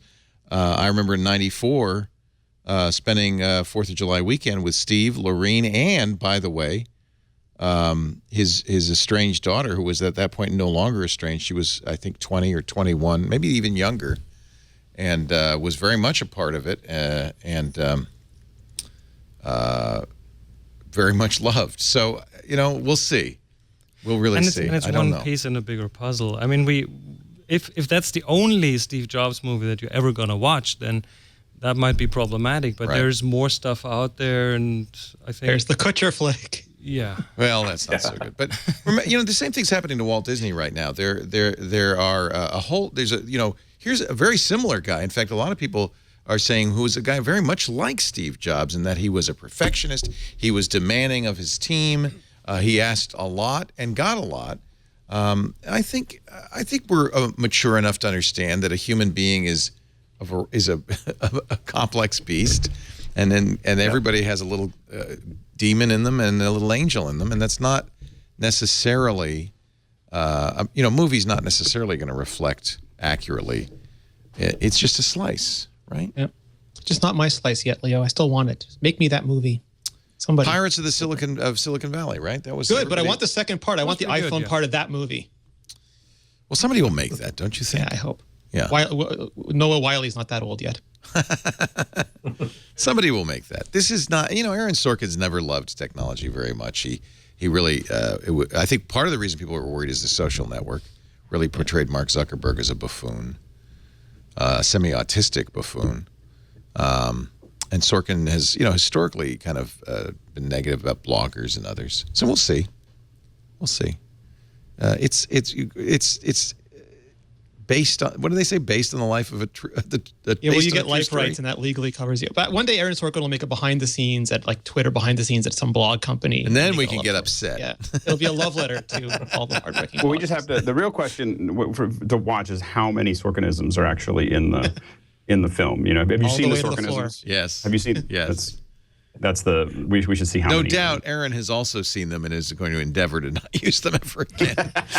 one would hope. Oh, we would hope.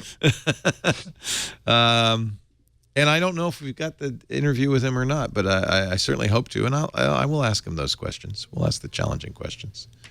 Awesome. We'll see what happens. iOS 9.0.2. Alex, I credit you every day with the statement that don't download the new OS, don't download the fix to the new OS, wait and download the fix to the fix. And here it is. Here it is. Is it safe? So far, so good. I won't use dental tools when I ask you that. Is it safe? Yeah, I downloaded it. It seems to be working well. It's definitely working better than the last version. So, there was a lot of sticky issues and things that it wasn't. I had that bug that they were talking about with iMessages where it suddenly wasn't authenticating correctly. And so I think that a lot of that stuff definitely seems to be cleared up. Yeah. What is your sense, Rene? I'm sure you're, on the front lines of all this. What are people saying? No, I mean, Alex gives great advice. If you don't want the first version, don't get the red update, which is the one right after it. Get the blue update, which is the one that has a little bit more time behind it. Right. And 9.1 Beta 4 just came out today, so we're no rest for the weary. We're heading full speed ahead to 9.1. Yeah, which should be around iPad Pro time. I'm waiting for that because of the new burrito emoji. See, I'm desperately. If anyone from the Unicode or Apple is listening, just take the French fry emoji, and when I long press on that, give me options for tater tots, poutine, and chips. That's all I need. The Canadian long press. What you should be able to do is just like you can actually do skin color on human emojis. Yes. You can just basically have topping emojis that are followed by that actually puts on chili or cheese curds, fully loaded baked, or different degrees of crunchiness. Yes. Darker fries, brighter fries. I like it. Sounds awesome. Filing a radar right now. I'm getting hungry. Can it be Apple is so happy with its new spaceship campus that they've decided to build a second one in Sunnyvale? I think they're leasing it. So we were joking that they would soon have to put platforms out in the bay and just helicopter people in because they're already far beyond the capacity of Campus 2. It's amazing. And the Campus 2 is big. Yeah. This is a three-year, this is the campus from Land Bank Investments, the architectural firm HOK. Another kind of round design, although this beautiful design. Look at this. I'm not sophisticated enough to understand why they're leasing versus buying, but I'm sure it has to. The company's building it for them. Right. It might just be until they can build their own Campus 3. Wow. That is amazing. I guess the company figures, hey, you can always lease it to somebody, the next people, and say, hey, it's a former Apple campus. Look how swoopy-doopy it is. They might have left a vault behind. They might have left some money. There, on the left, what it looks like today. Ick. On the right, ooh, pretty. So, there you go. New swoopy-doopy campus, a clover leaf. Now there'll be a battle among Apple employees. Which campus are you on? Do they have a choice? No, probably not. Depends on projects. Oh, is there a possibility that they're trying to, with the shapes of these buildings, write a message that could be seen from space? Should we at least consider that as a possibility? I thought they had secret Mario Kart tracks at the bottom, and the first one was this loop, and this one is the high-pitched turns. The clover kind of looks like the fan key. It's almost they came so close. They're just missing the fourth thing to make it the fan key. So they're doing a Command Open shortcut on the planet. It's a new shape. Command O. It's a new shape of the home screen icons.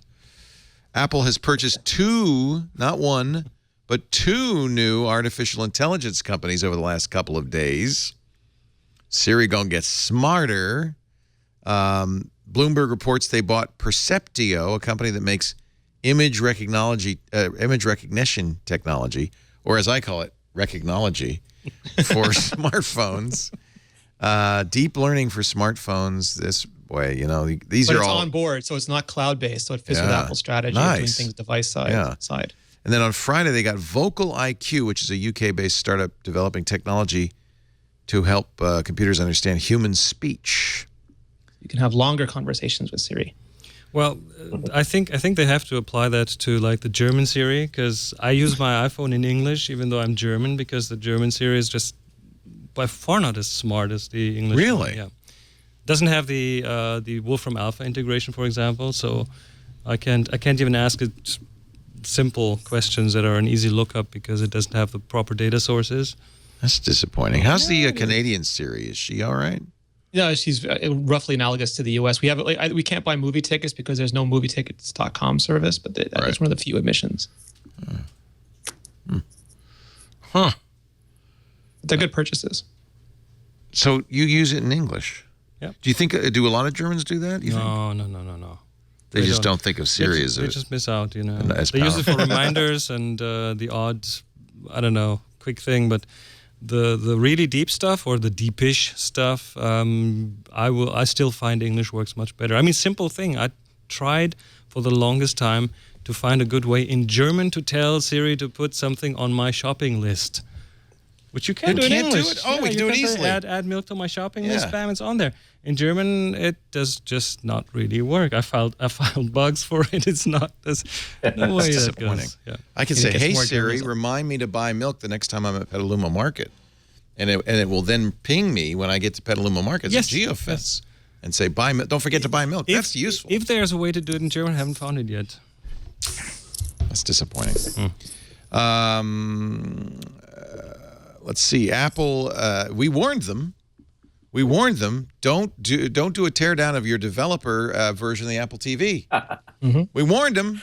The headlines were horrible because the headlines all said that Apple banned the app, which is not true. Apple just canceled the developer account, and they happen to have apps associated to that account. iFixit we're talking about. Yeah. Yeah, it was even worse because there's some headlines that were saying that Apple was pulling down apps that teach you how to repair your own devices. But as Rene said, it was just they violated developer agreement. That means they pull your apps, and your apps happen to have this functionality. So it's not as though Apple was doing anything spiteful or wrong. That was, oh boy. iFixit knew. They said, quote, in their blog, "We weighed the risks, blindly tossed those risks over our shoulders, and tore down the Apple TV anyway." They knew this would happen. It's good press. It's what you do. The blog post also. Well, but they lost their app on the store, right? Well, they lost their developer account, and then the app was tied to the developer account. Is that what it is, Rene? Yeah, and they said, well, we haven't updated it in years anyway, and our website is better, so no big deal. Right, no big deal, no big. But again, it's the headline. That and the headlines for the virus this week were just beyond annoying. Let's talk about the virus, actually, as long as eSpectre. So eSpectre is something that nobody listening to the show has to worry about. If you are in China and you decide you need to download a video player from the web, and then you ignore the warnings, and you go all the in iOS 9, it says you can't launch this app. It's not trusted. You go all the way to settings. You tell it to override that and to trust this developer, and then you launch it. You might get some spyware on your device. But the only headlines we saw is iOS devices malware, no jailbreak required. Yeah. So in effect, you did have to jailbreak because you'd have to be able to download it, sideload it. Well, no, you can download. So it basically uses the same enterprise certificate that you can use if you're in an enterprise to distribute things. But in iOS 9, Apple's made it significantly harder. There's no button to do it. You have to, on your own, go to settings, go to general, go to profile, go to a list of developers, pick the developer, and then say trust this developer in order to be able to launch it. And that's just basically overriding all the protections that are built in. So in my opinion, these articles are the virus. This is the thing that gets, like my mom again, she called me because she just read it, I think, at the Wall Street Journal or something. It's like, oh my God, there's viruses on the. These are doing much more damage than the actual attack, which again only affects people in China who fall for the scam of downloading the app and then following these crazy instructions to install it. It just reminded me, somebody tweeted, "I'm going to shout, 'I love you,' because the world is a warm and loving place, but I'm going to shout it in German because it's also baffling and confusing and upsetting."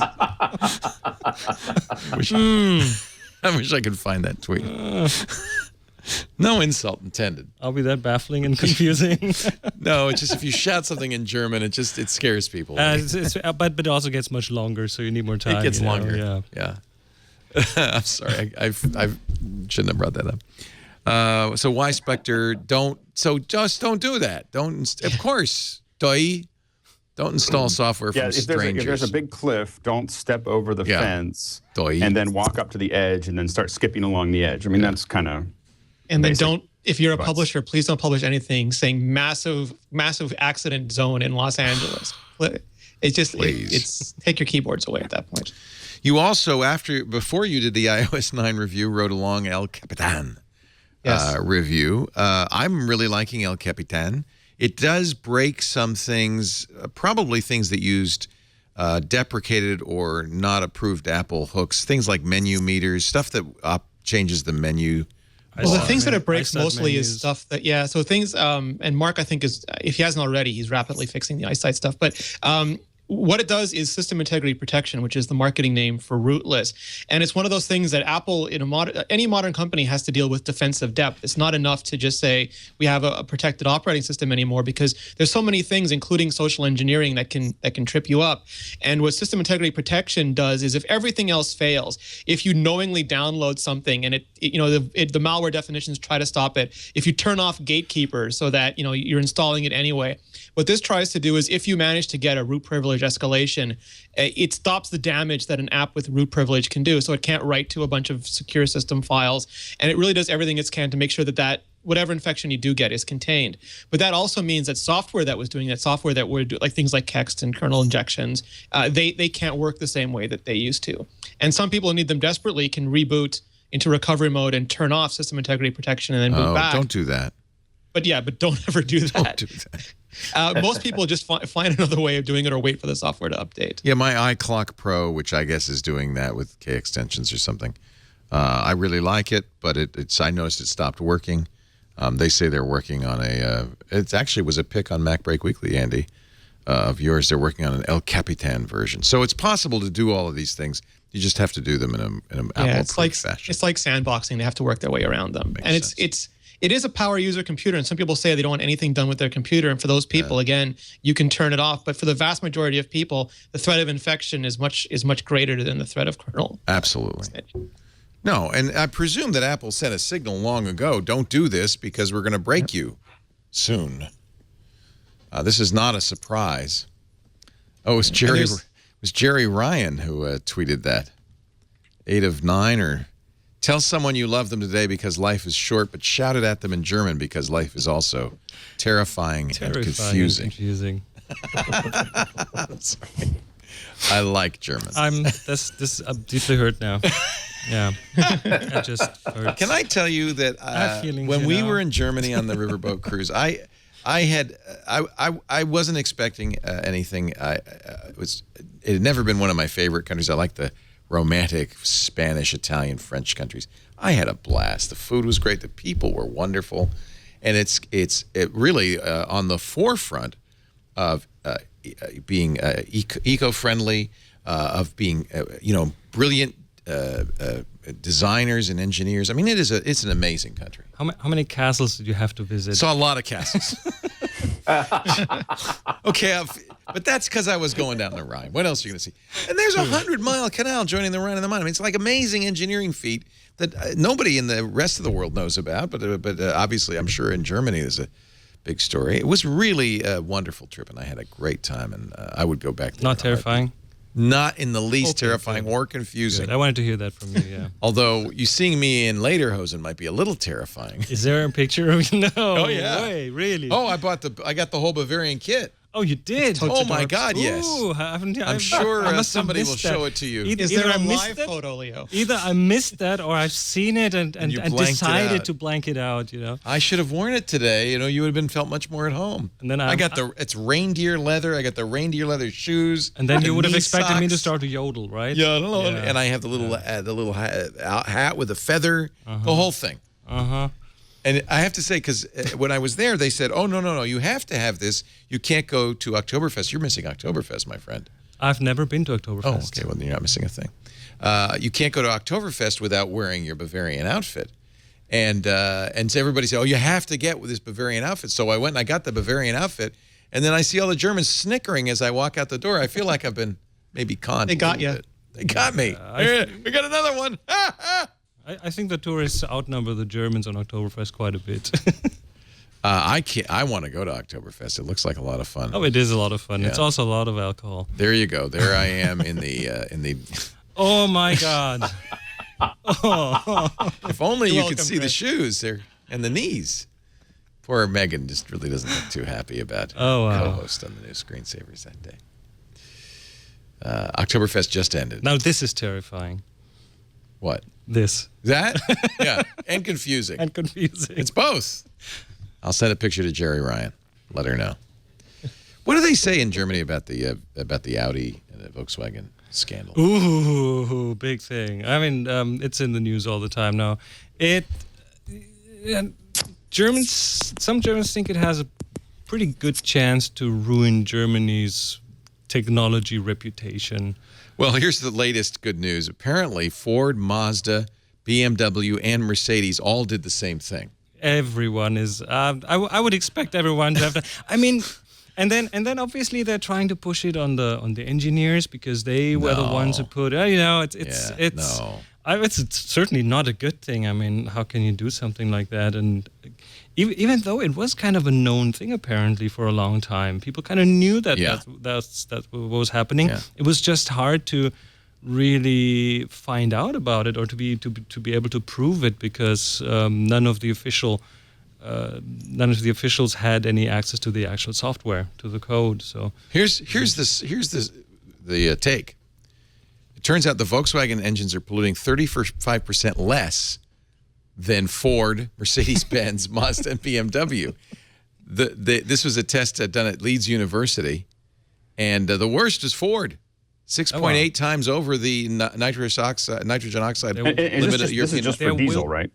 These are all diesels. For diesels, yeah. There will be certainly someone at VW who's very happy about that now. But these limits. I think it was what I heard is that it was just impossible to get these limits. They couldn't do it. They made the engine, and it turned out it's not even close. So they said, "What can we do?" Yes. We could cheat. Well, and now they're calling them back and fixing something. I think it's not mandatory though, so a lot of people are probably afraid that their cars are going to turn into sluggards. Exactly. So I'm not really sure if anyone wants to pick that up. There'd be no way that I'd take my car back. Yeah. I feel like, hey, it runs fine right now. Yeah. Who cares? I'm polluting 40 times more than the software update, and then you have all 10 people that have diesel cars. The future is. Some of this stuff is absurd. I have to know that I just went through this big thing trying to get my computer to sync up with the EBD or OBD or whatever. OBD2 port, yeah.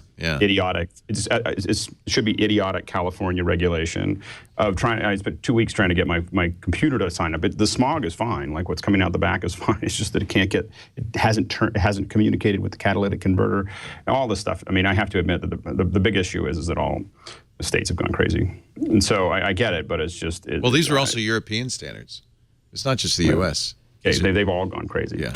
Well, move to electric and don't worry about it. I love them in Germany, and they're of course, we're seeing a lot of nuclear plants, but we're also seeing a huge number of windmills. There's a massive attempt to move to renewables, solar and wind. Germany is getting better. Yeah.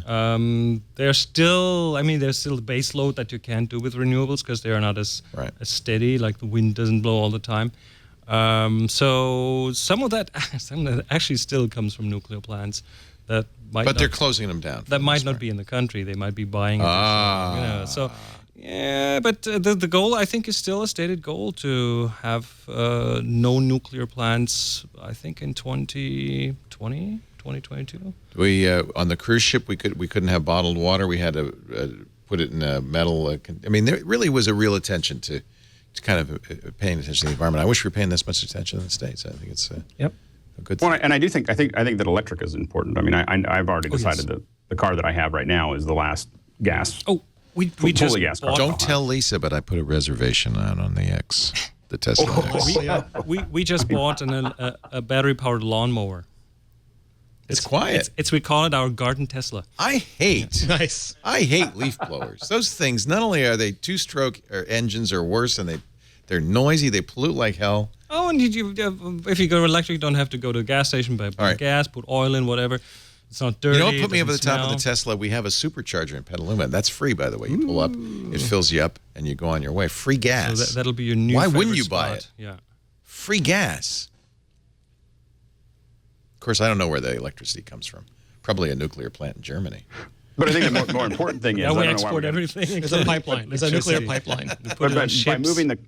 moving all the cars to electric, and which is going to be the direction, it lets you make those changes centrally, and then it affects everything. Exactly. So you slowly get rid of everything else. It's just the key is getting rid of cars that you have to stop and pour liquid into, which is insane. Well, and the other thing that's interesting, it's pretty clear, and a number of people have pointed this out, that the Tesla X is intended to be an autonomous vehicle eventually. They're working very hard. There's a lot of it. It does automatic lane changing. When you approach, the door opens. You're in a Johnny cab. The door opens for you. Is Weapons it to kill Elon humans, Musk? Leo. Is it Elon Musk that said one of these manufacturers said, in 2020 we'll start having self-driving cars, and by 2035 or something like that, humans won't be allowed to drive them. Right. Like at all. Right. It's just they're too dangerous. It's not safe. We're dangerous.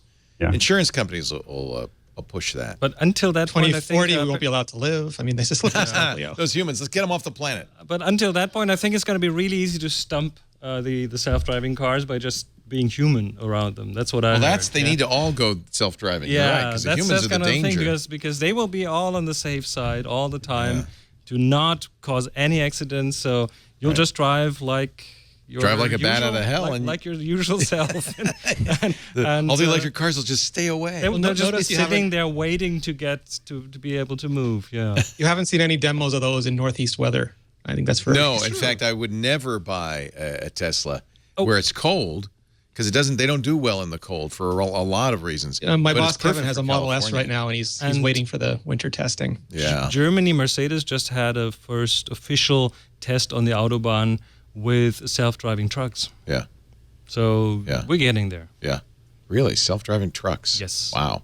They Well, don't drink anywhere nearly as much. it's a limited kind of a problem on the Autobahn because things are quite well defined. I just want a car with doors that go like this. Yeah, well, you'll get one. They open like this. If you open them up fast enough and close them, you'll. They're even take working on a way when you pull up to the supercharger, it just plugs itself in. That's again, it's all about autonomy. I've seen that video. It looks kind of eerie, the snake thing. Yeah. Just a matter of time. I will be I'll be reading a book, sitting in the back seat. I can see my obituary now. Good podcast while being driven somewhere, Leo. He died while reading. He was listening to Audible. Oh, Great. Lord. Brought to you from the backseat of an X. Anything else to say about El Capitan besides that it has the best name ever? El Capitan. There's still a lot. I haven't upgraded yet, and I think there's still a lot of warnings about. And we would generally be careful if you're using professional software, video software, and 3D software. Typically, it's a great thing to stall a little bit. I always say stall, but I mean really, for professional, give the manufacturers a little time to, or the product developers a little time to do their updates. I'd like to see my 3D and everything else updated before I moved to a new OS. Is the upgrade, Rene, is the upgrade in place working nicely? Do we have to do a clean install for any reason? No, the upgrade in place is working really, Apple's really got well. that down. Yeah, and after last week when I said Levelator wasn't working, the folks at Tidbits put up an article, and you just copy a file over and it works fine again. So yeah, so there are those workarounds. But to Alex's point, if you're using production stuff on a production machine, just wait as long as you can. Yeah. I of course didn't wait and didn't look. I just leapt forward as soon as I saw it. I was so impatient that I couldn't even put it on a USB key. I downloaded it on everything. The new security stuff and syncing the new Notes app itself was a no-brainer for me. Yeah, I mean, if you're going to use if you got the new iPhone, you really want El Capitan, right? Yeah, for a lot of reasons. The live photos, and again, I used to use Notes just to put little bits of text back and forth, but now I throw anything in there, and then it's automatically on my devices, and I can just go get it. It's like the world's best cloud sunk clipboard. Yeah. Mm. The slogan, it's really important that they get the kerning right on the slogan. I'm just saying, Just really important that C and that L really are clearly. That's why they made San Francisco, Leo. That's the entire raison d'etre. You look at that from a distance, and it says something different, completely different. Yeah, especially over here, because the internet is really good in this room, but there's a little bit of pixelation, and it really does completely look like. Yeah, if you squint. As a matter of fact. With every Nixon, with every Clark. I'm taking a screenshot right now. Really important that you just get the spacing right. It's not as bad as the worst time I saw that. There was a time with the Sci-Fi Channel, their standard coming up next font was this really blocky sort of font, and the kerning was also two together. So I want you to imagine a font like that with the letters are two together, and the next movie is Star Trek: The Final Frontier. Okay, now that was a spit take sort of moment. I wondered what channel I was actually on. This really is my motto, though, I have to say. So there you go. El Capitan. Upgrade, but not too quickly. Same rule always. Yep. I upgrade, and most of us have done it now, and because we're typical Apple users, impatient for the new. And latest. It's free. And it's free. Pixar's testing out the iPad Pro. I want that pencil. Oh, and Disney just tweeted, too, that they just got it today. Nice. I mean, these are the people you want to give it to, right? Illustrators, animators. They're also affiliated with Apple, though. Yeah, well, Pixar's practically an Apple company. Exactly. Yeah. Disney too. So that's a perfect place to kind of promote the pencil. Yeah. Oh, they put up I'll send you the link, Leo. They did a periscope of testing out the pencil at Disney. Oh, nice. I imagine this is how animators, illustrators will be working from now. Again, that's why the Surface Book is so interesting. I mean, it looks like that. I wish I could draw. I envy you, Rene. I wish I had some artistic skill. And the first ever Mickey Mouse. It's not too late, though, right? You can learn to draw at any age. It's not. I just drew every day, Leo. I was terrible at it, and every day I got a little bit less terrible. When did you start doing that, though? When I was 7. Okay, see, that's what I'm saying. See, that's why we are photographers. Yeah. Right? Yeah, but I want to be a drawer. I would love to be. Cartier-Bresson started it as a painter. Yeah, it's a painter. It's a painter and a photographer. Yeah, and a painter. Here's the periscope, playing with the iPad Pro hands-on. Damn you, vertical video! Damn you to hell! They fixed that though, didn't they? They fixed it, and Periscope you can shoot sideways now. Do this again. Let's do a new one. So what is Procreate? Oh, there we are. This is Disney, right? Yeah. I think that's a Procreate app. Horizontal now. With the pencils, and we're testing out and showing. Somebody turned the camera. Thank you. Palm rejection and tilt. They heard us. Yeah, I put my palm on there. I can actually draw.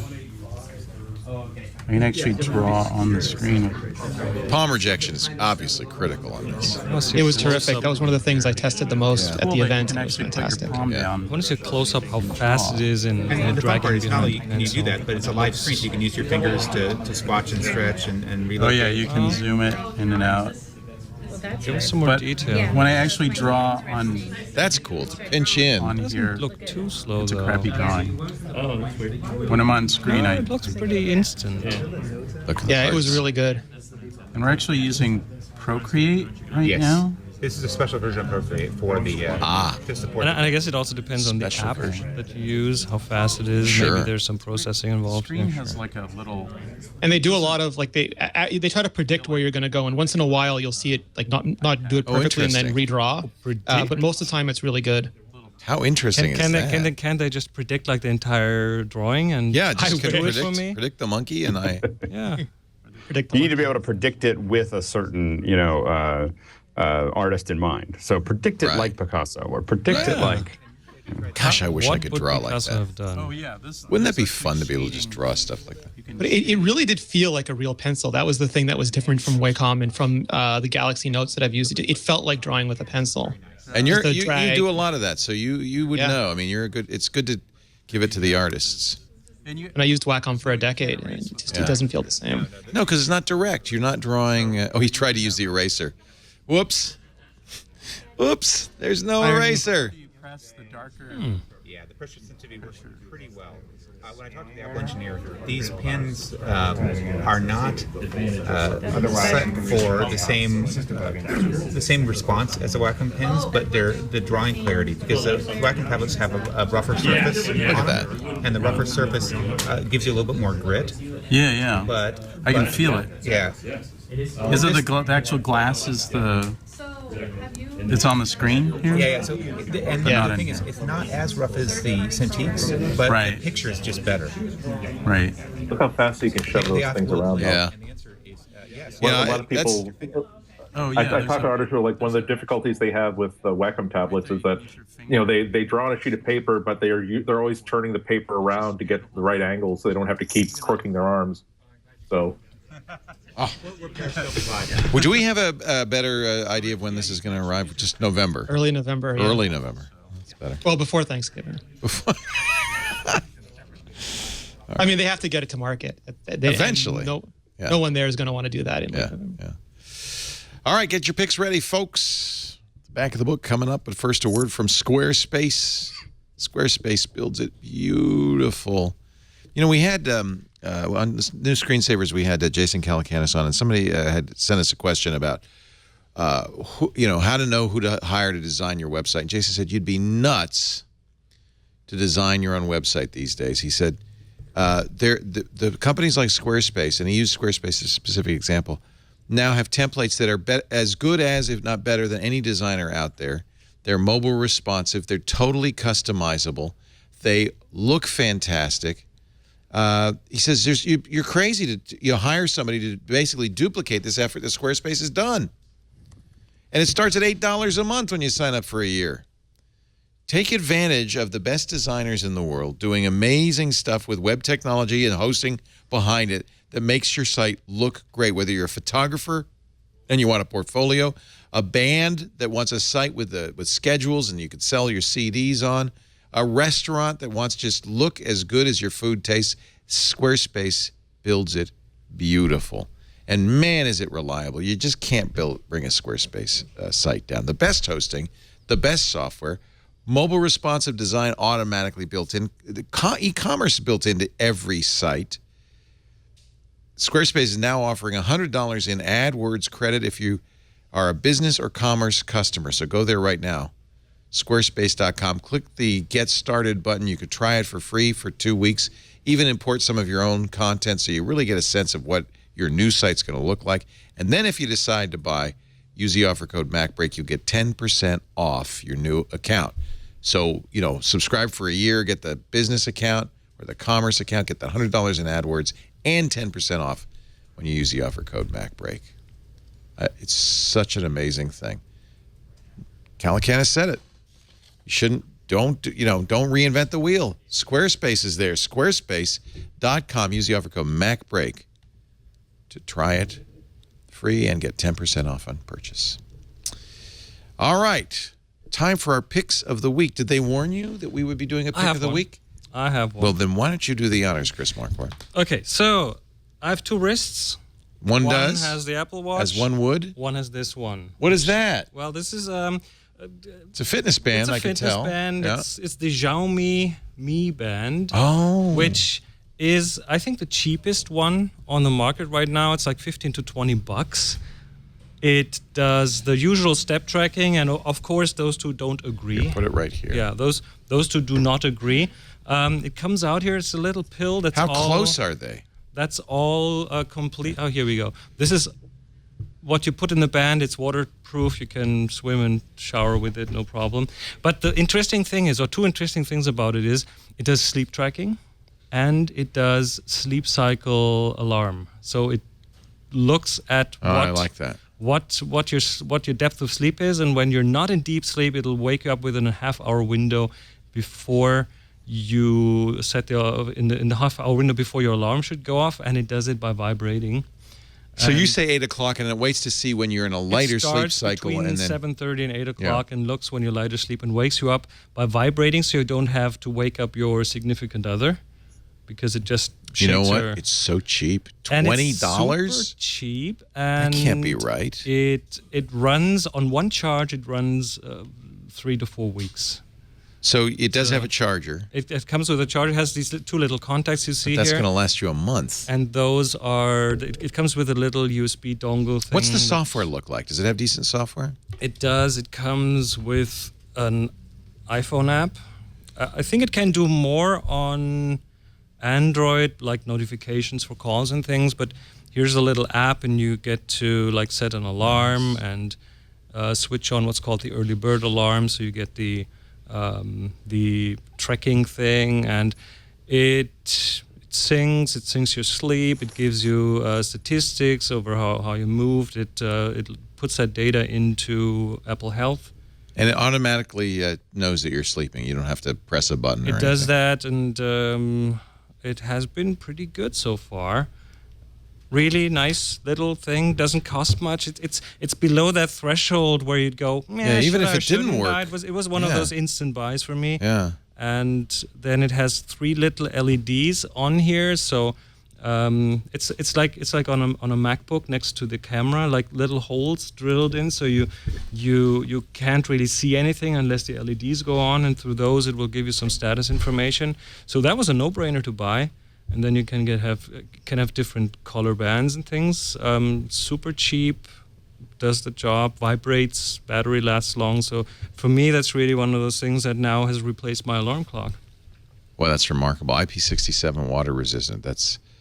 So you're showering, no problem. Heat to 70 degrees centigrade. You'd be dead before the band would, in other words. Probably. 20 below. That's nice. So $20. Yeah, Can you? Let me see if you can get it on Amazon. Oh, yes, you can. If you have an Android device, it'll unlock the phone and it'll give you incoming call alerts. That's kind of neat. Yeah, it's a bit more limited on iOS, but really the functionality I really wanted for is the alarm clock with the sleep tracking. Works really well. Mi Band. $20. Sold. Good. Andy Ihnatko, your pick of the week. My pick is where I am right now. I needed to find a space where I could do this podcast. And of course, you've heard about places where you can rent like an office conference room for an hour or so. But one of my Twitter followers actually recommended this thing called Breather, breather.com. It's a lot like it's a lot like Zipcar in that you download this app, and in a few cities like Boston, New York, Providence, Rhode Island, San Francisco, you just simply, it shows you all these different conference rooms and offices that are available in that city. And through the app, you can rent it for anywhere from a half an hour all the way to several hours. And you get there, and it's you use the phone app to actually unlock the door. There's a PIN code that's protected by, so you just simply show up, go into your room. You can do it on like 10, 15 minutes notice even. And it's a pretty good space. I'll sort of show you around. This space here I got for it's cost me a little bit more than $80 for 3 hours. And you got a sofa so you can sit down. It's got a table. You got yourself a lamp. You got yourself Wi-Fi that's clearly good enough to do Skype. At least it's stable for 3 hours. Here's a whiteboard. And also, which I didn't notice because it was behind me, and I kind of got a complimentary graduated cylinder of free candies there. So Nice. there won't be many. There won't be these left because Tootsie Rolls. Price. But I'm glad I know about this because I'm in New York a lot. I'm in other cities that are covered by Breather a lot. And there are times where I don't want to. There have been times where I actually had to take a hotel room just because I needed for 4 hours a meeting place or a place to simply sit and do some work that was going to be reliable, and then left after 4 or 5 hours and spent $250 for it. So the ability to be in one of these cities, I know that my train home isn't until 2 a.m. I just need 1 hour to sit down and close my eyes, and not even like stretch out and nap, but just not sleep, but just like for 20 minutes, just like close my eyes and sort of re-energize myself. And just to be able to spontaneously here's a space for $17.50, I can have a half hour in this place and do what I need to get done. There's some simple rules. Basically, on the site, it says, just don't do anything in this office that you wouldn't do in an actual real office. The place is clean. Like as soon as I'm booked until 4:30 As soon as I'm out of here, there will be a cleaning crew in here to tidy things up and put the chairs back where they were, and hopefully refill this now absolutely going to be completely empty graduated cylinder full of Tootsie Rolls. So it's really, really cool. Again, it's easy to find places you can book like on a week's notice, a couple of weeks' notice. It's harder to simply have a resource so that if you find that I just need an hour, I need 2 hours, I need a half hour of a quiet room with Wi-Fi and electricity and air conditioning and privacy, here it is, and you can just simply do that for for $17.50 for a half hour in this in some of these spaces. That's cheap money. Nice. And is it all over the country? You probably said. No, it's only in a bunch. It's only in about a half dozen cities so far. But like in New York, they're all over the place. I actually. I picked this place because I wanted to go get comic books afterward. It's kind of near where I buy comics. But there was actually, I kind of felt foolish because I had to kind of run to get here in time. And there was a place like literally across the street from where the Microsoft event was. And there were like dozens and dozens of these places. And they are in like regular office buildings. So it's not like Airbnb where you're using somebody's, somebody's spare bedroom or something like this. So as I said, it's the first time I used it. I'm a happy customer, and I'm sure I'm going to be using it again when I'm in New York. There you go. An unusual pick from Andy Ihnatko. I'm giving you a whole building. That's my pick. That is a whole building. Top that. Finally, something more expensive than anything Alex has. New York real estate. Something more expensive than anything Alex has ever picked. Let's give him a chance. Let's give him a chance. Alex Lindsay, can you top that? So I do. I'm not going to top it. I'm not going to get close. But the one of the things I was talking to someone about is how we go through site surveys. So I have to probably once a week, sometimes twice a week. I'm at some location that we're going to do an event sometime in the future, and I have to gather a whole bunch of information, about that. And that comes down to how big everything is, and can I see satellites and everything else. And so I thought I'd list just the two apps that I use probably the most for those. One is called My Measures Pro, I think is the one I have. And what it does is it lets you take photos. And then you can you can take your hand and put little arrows between everything. So a lot of times I'm there so if you're ever needing to figure out how big your room is, or you're trying to figure out a building or your apartment, My Measures Pro it's really hard to do this well, and I bought almost all of them, all the different ways to do it. And I found this one to be the easiest one to use. And so you take a bunch of photos, and then you're there with your typically measuring tape and a laser measurer. And I can sit there and do all of those things, and then just simply add them all to this. And the input is fairly easy, and that's the hard part of getting this right, is that you can kind of very quickly add those arrows, tap on it, add the dimensions, and it turns. It's just if it isn't really, really easy to use, you won't use it on site. And so this is the one I use on site anyway. So of all the ones that I've used, this is the one that I'm definitely the happiest with. The other app that I use a lot, which is a little bit geekier, is called it's called DP-AR Pro. And this is a little bit more geeky for everyone. The first one will probably be more useful for people, but DP-AR Pro is an app that lets you see where the satellites are.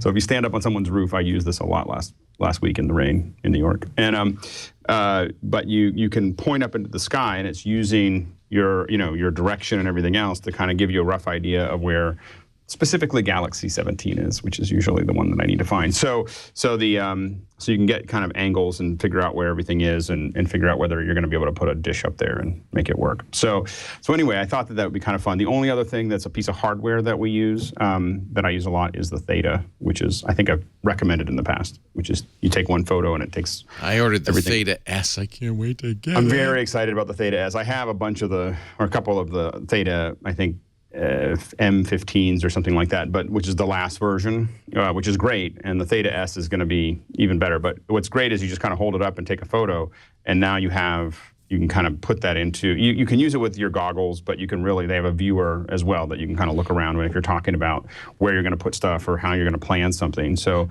but those are the three tools that I probably use the most on site surveys, and so I figured that would be my collection of picks today. They make more sense together than apart. Nice. We'll put these all somewhere in the show notes. There's a lot of stuff. Yeah, that was a bunch of stuff. A lot of stuff. And we still haven't heard from Rene Ritchie, imore.com. What's your pick? Don't say the Hermes watch. I got to do it, Leo, because we didn't talk about it, and it's something so interesting to me because and Johnny Ive did an interview about it where he talked about the sort of fashion culture, and this isn't for everybody. A lot of people will be super happy and get more out of an Apple Watch Sport, which is incredibly inexpensive. But there is people, just like there are people who will only ever buy a gold watch because it's their lifestyle, the way they buy $20,000 dresses and wear it once, or stay in 5-star hotels, or $20,000 tickets to the Emirates. There are people for whom Hermes is what they want to wear. And I mentioned before, my boss Kevin has been wearing Hermes leather bracelets for years. So, and they find this stuff really compelling. Apple sold out of a lot of the models relatively quickly yesterday, from what I understand. So this takes the same basic stainless steel Apple Watch. It does have a Hermes branding on the back of it, and puts it together with Hermes. Leather, and that comes from their history of making leather for saddlery and bridal wear. They've got several different kinds. There's a single tour, which is basically like a leather strap. Then there's a double tour, which goes around twice. And there's a cuff, which is a sort of very wide one that was very popular in the 70s, and in Europe apparently is quite popular again. And it's definitely a luxury item. It's definitely not for everybody, but for people who do pay several hundred, if not thousands of dollars for Hermes leather jewelry, it's a really interesting product. It comes with a custom watch face that actually fills up the square display on the Apple Watch better than the other analog watch faces, and it does support the heart rate monitor. There's a lot of, you can get it in the brown, the gray, the red, and the blue color. And it's interesting to me. It's interesting to see Apple sort of experiment with the fashion brands. And as much as we say, companies aren't willing to take risks anymore, this might blow up in their face. This might not be a good path for them, but I find it interesting that they're willing to at least experiment with it. And I don't know if we'll see different fashion houses team up with Apple once a year or on different occasions. But it is an attempt to take technology beyond where we usually find it. And instead of Hermes making their own really bad computational watch based on open source software or something without a lot of forethought, they get an Apple Watch, and Apple gets sort of into Hermes stores and brands and into that sort of lifestyle. And again, win or lose, I think is super interesting, and I'm curious to see where it goes. So these start around $1,000. Would a man wear the double tour, or is that really? It's not available for the 42 millimeter. It's only available for the 38 millimeter. The cuff is only available for 42, and the single tour is available for both. Oh, that's interesting. Huh. So again, not for everybody, but for people who do like Hermes, it just gives them the option of having an Apple Watch. Sure, and apparently sold out everywhere. I think the single tour is available. I think the cuff is the one that went really fast. Who would want that? You can't. The cuff went fast. Yeah. Who would have thought it? You can't just go in any old Apple store. In fact, it's very limited availability. There are Hermes stores in Beverly Hills, of course, and Miami, and in San Francisco. Love it. No riffraff. But if you're riffraff, go to the mall, go to the Apple store. Yes. We don't want your kind at the Hermes store. No. Here. You should wear a floral elastomer band, I think. The blue one. The blue one, probably. Maybe pink if you're a boy. Blue if you're a girl. But a few stores, a limited number of stores in LA, Miami, San Francisco, New York, and Toronto. What's interesting is they had a bunch of new Apple Watch ads that started airing, I think, on Sunday night. And in one of them, Lake Bell, who did the voiceover for the new iPhone commercial and did that movie In a World, she's dancing in one of them, and she's wearing not the gold Apple Watch, but the gold anodized Apple Watch Sport. So there's obviously a wide range of how they're marketing these. There you go, ladies and gentlemen. I'm not even going to bother with a pick. You guys have you own the pick space. You are the kings of picks. Pick that campus that Apple is leasing, and then you have something more expensive than Ihnatko's. What is the El Capitan slogan? More to love with every click. More to love with every pick. Pick. Or click. Or something else. Just depends. Thank you so much for being here. Chris Marquardt, we just love your stuff. I appreciate your weekly appearances on the radio show. Thanks for having me. Everybody should listen to the tips from the top floor, tfttf.com. That's where you can Did go. I do that right? TFTTF, yes. TFTTF.com. Yeah, it's very intuitive and easy to remember. You picked that 10 years ago. You've been doing it 10 years. Been doing this for over 10 years now, yeah. Over 10 years. It's so nice. And, of course, discover the top floor if you want to see. Is there any room in your New York the New York workshop? I think that's actually sold out, but there's There's one coming up in January, Ethiopia, which we still... Ethiopia, one of the most misunderstood countries in Africa. Beautiful, amazing, diverse place. So that is really very high on my list to go back to. So just go to discoverthetopfloor.com.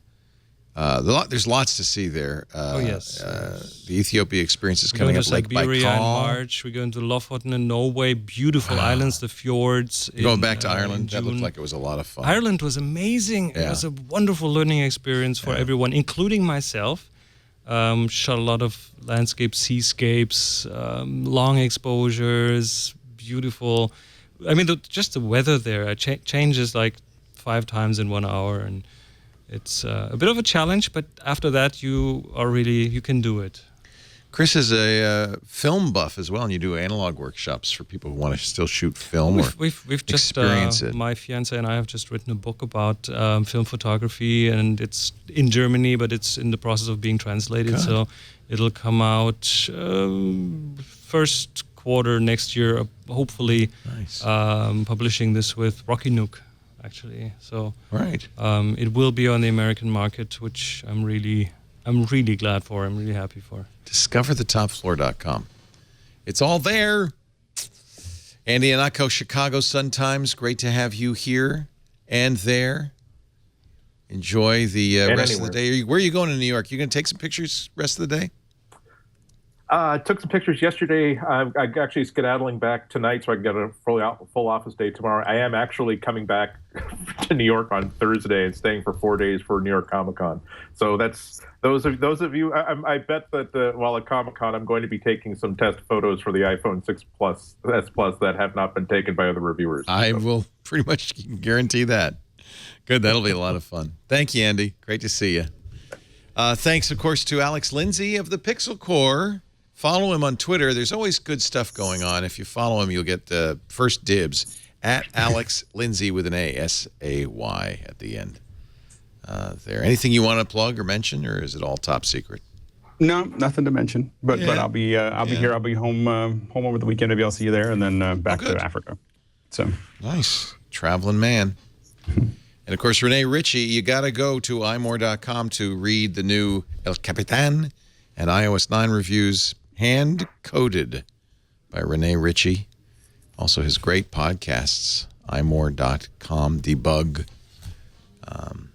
Lots of good stuff at the website. You guys are keeping it busy. We didn't talk about ad blockers this week. Have you guys noticed any significant changes with all of that? I'm seeing less ads. Yeah. No, you're not supposed to use them. Oh, man. Oh, man. They're no longer on the top of the charts at the iTunes store, which is good. Probably good news for users. Well, thanks, everybody, for being here. We do MacBreak Weekly every Tuesday, 11 a.m. Pacific, 2 p.m. Eastern Time, 1800 UTC. Please stop by and watch live. Join us in the chat room. We love it when you do. But if you can't, on-demand versions of the show and all of our shows are available at our website, twit.tv, or wherever you get your stuff, your podcasts, iTunes, of course, and all the other places, including a lovely variety of apps written by third-party developers on all the big platforms, Roku, too. Just search for Twit.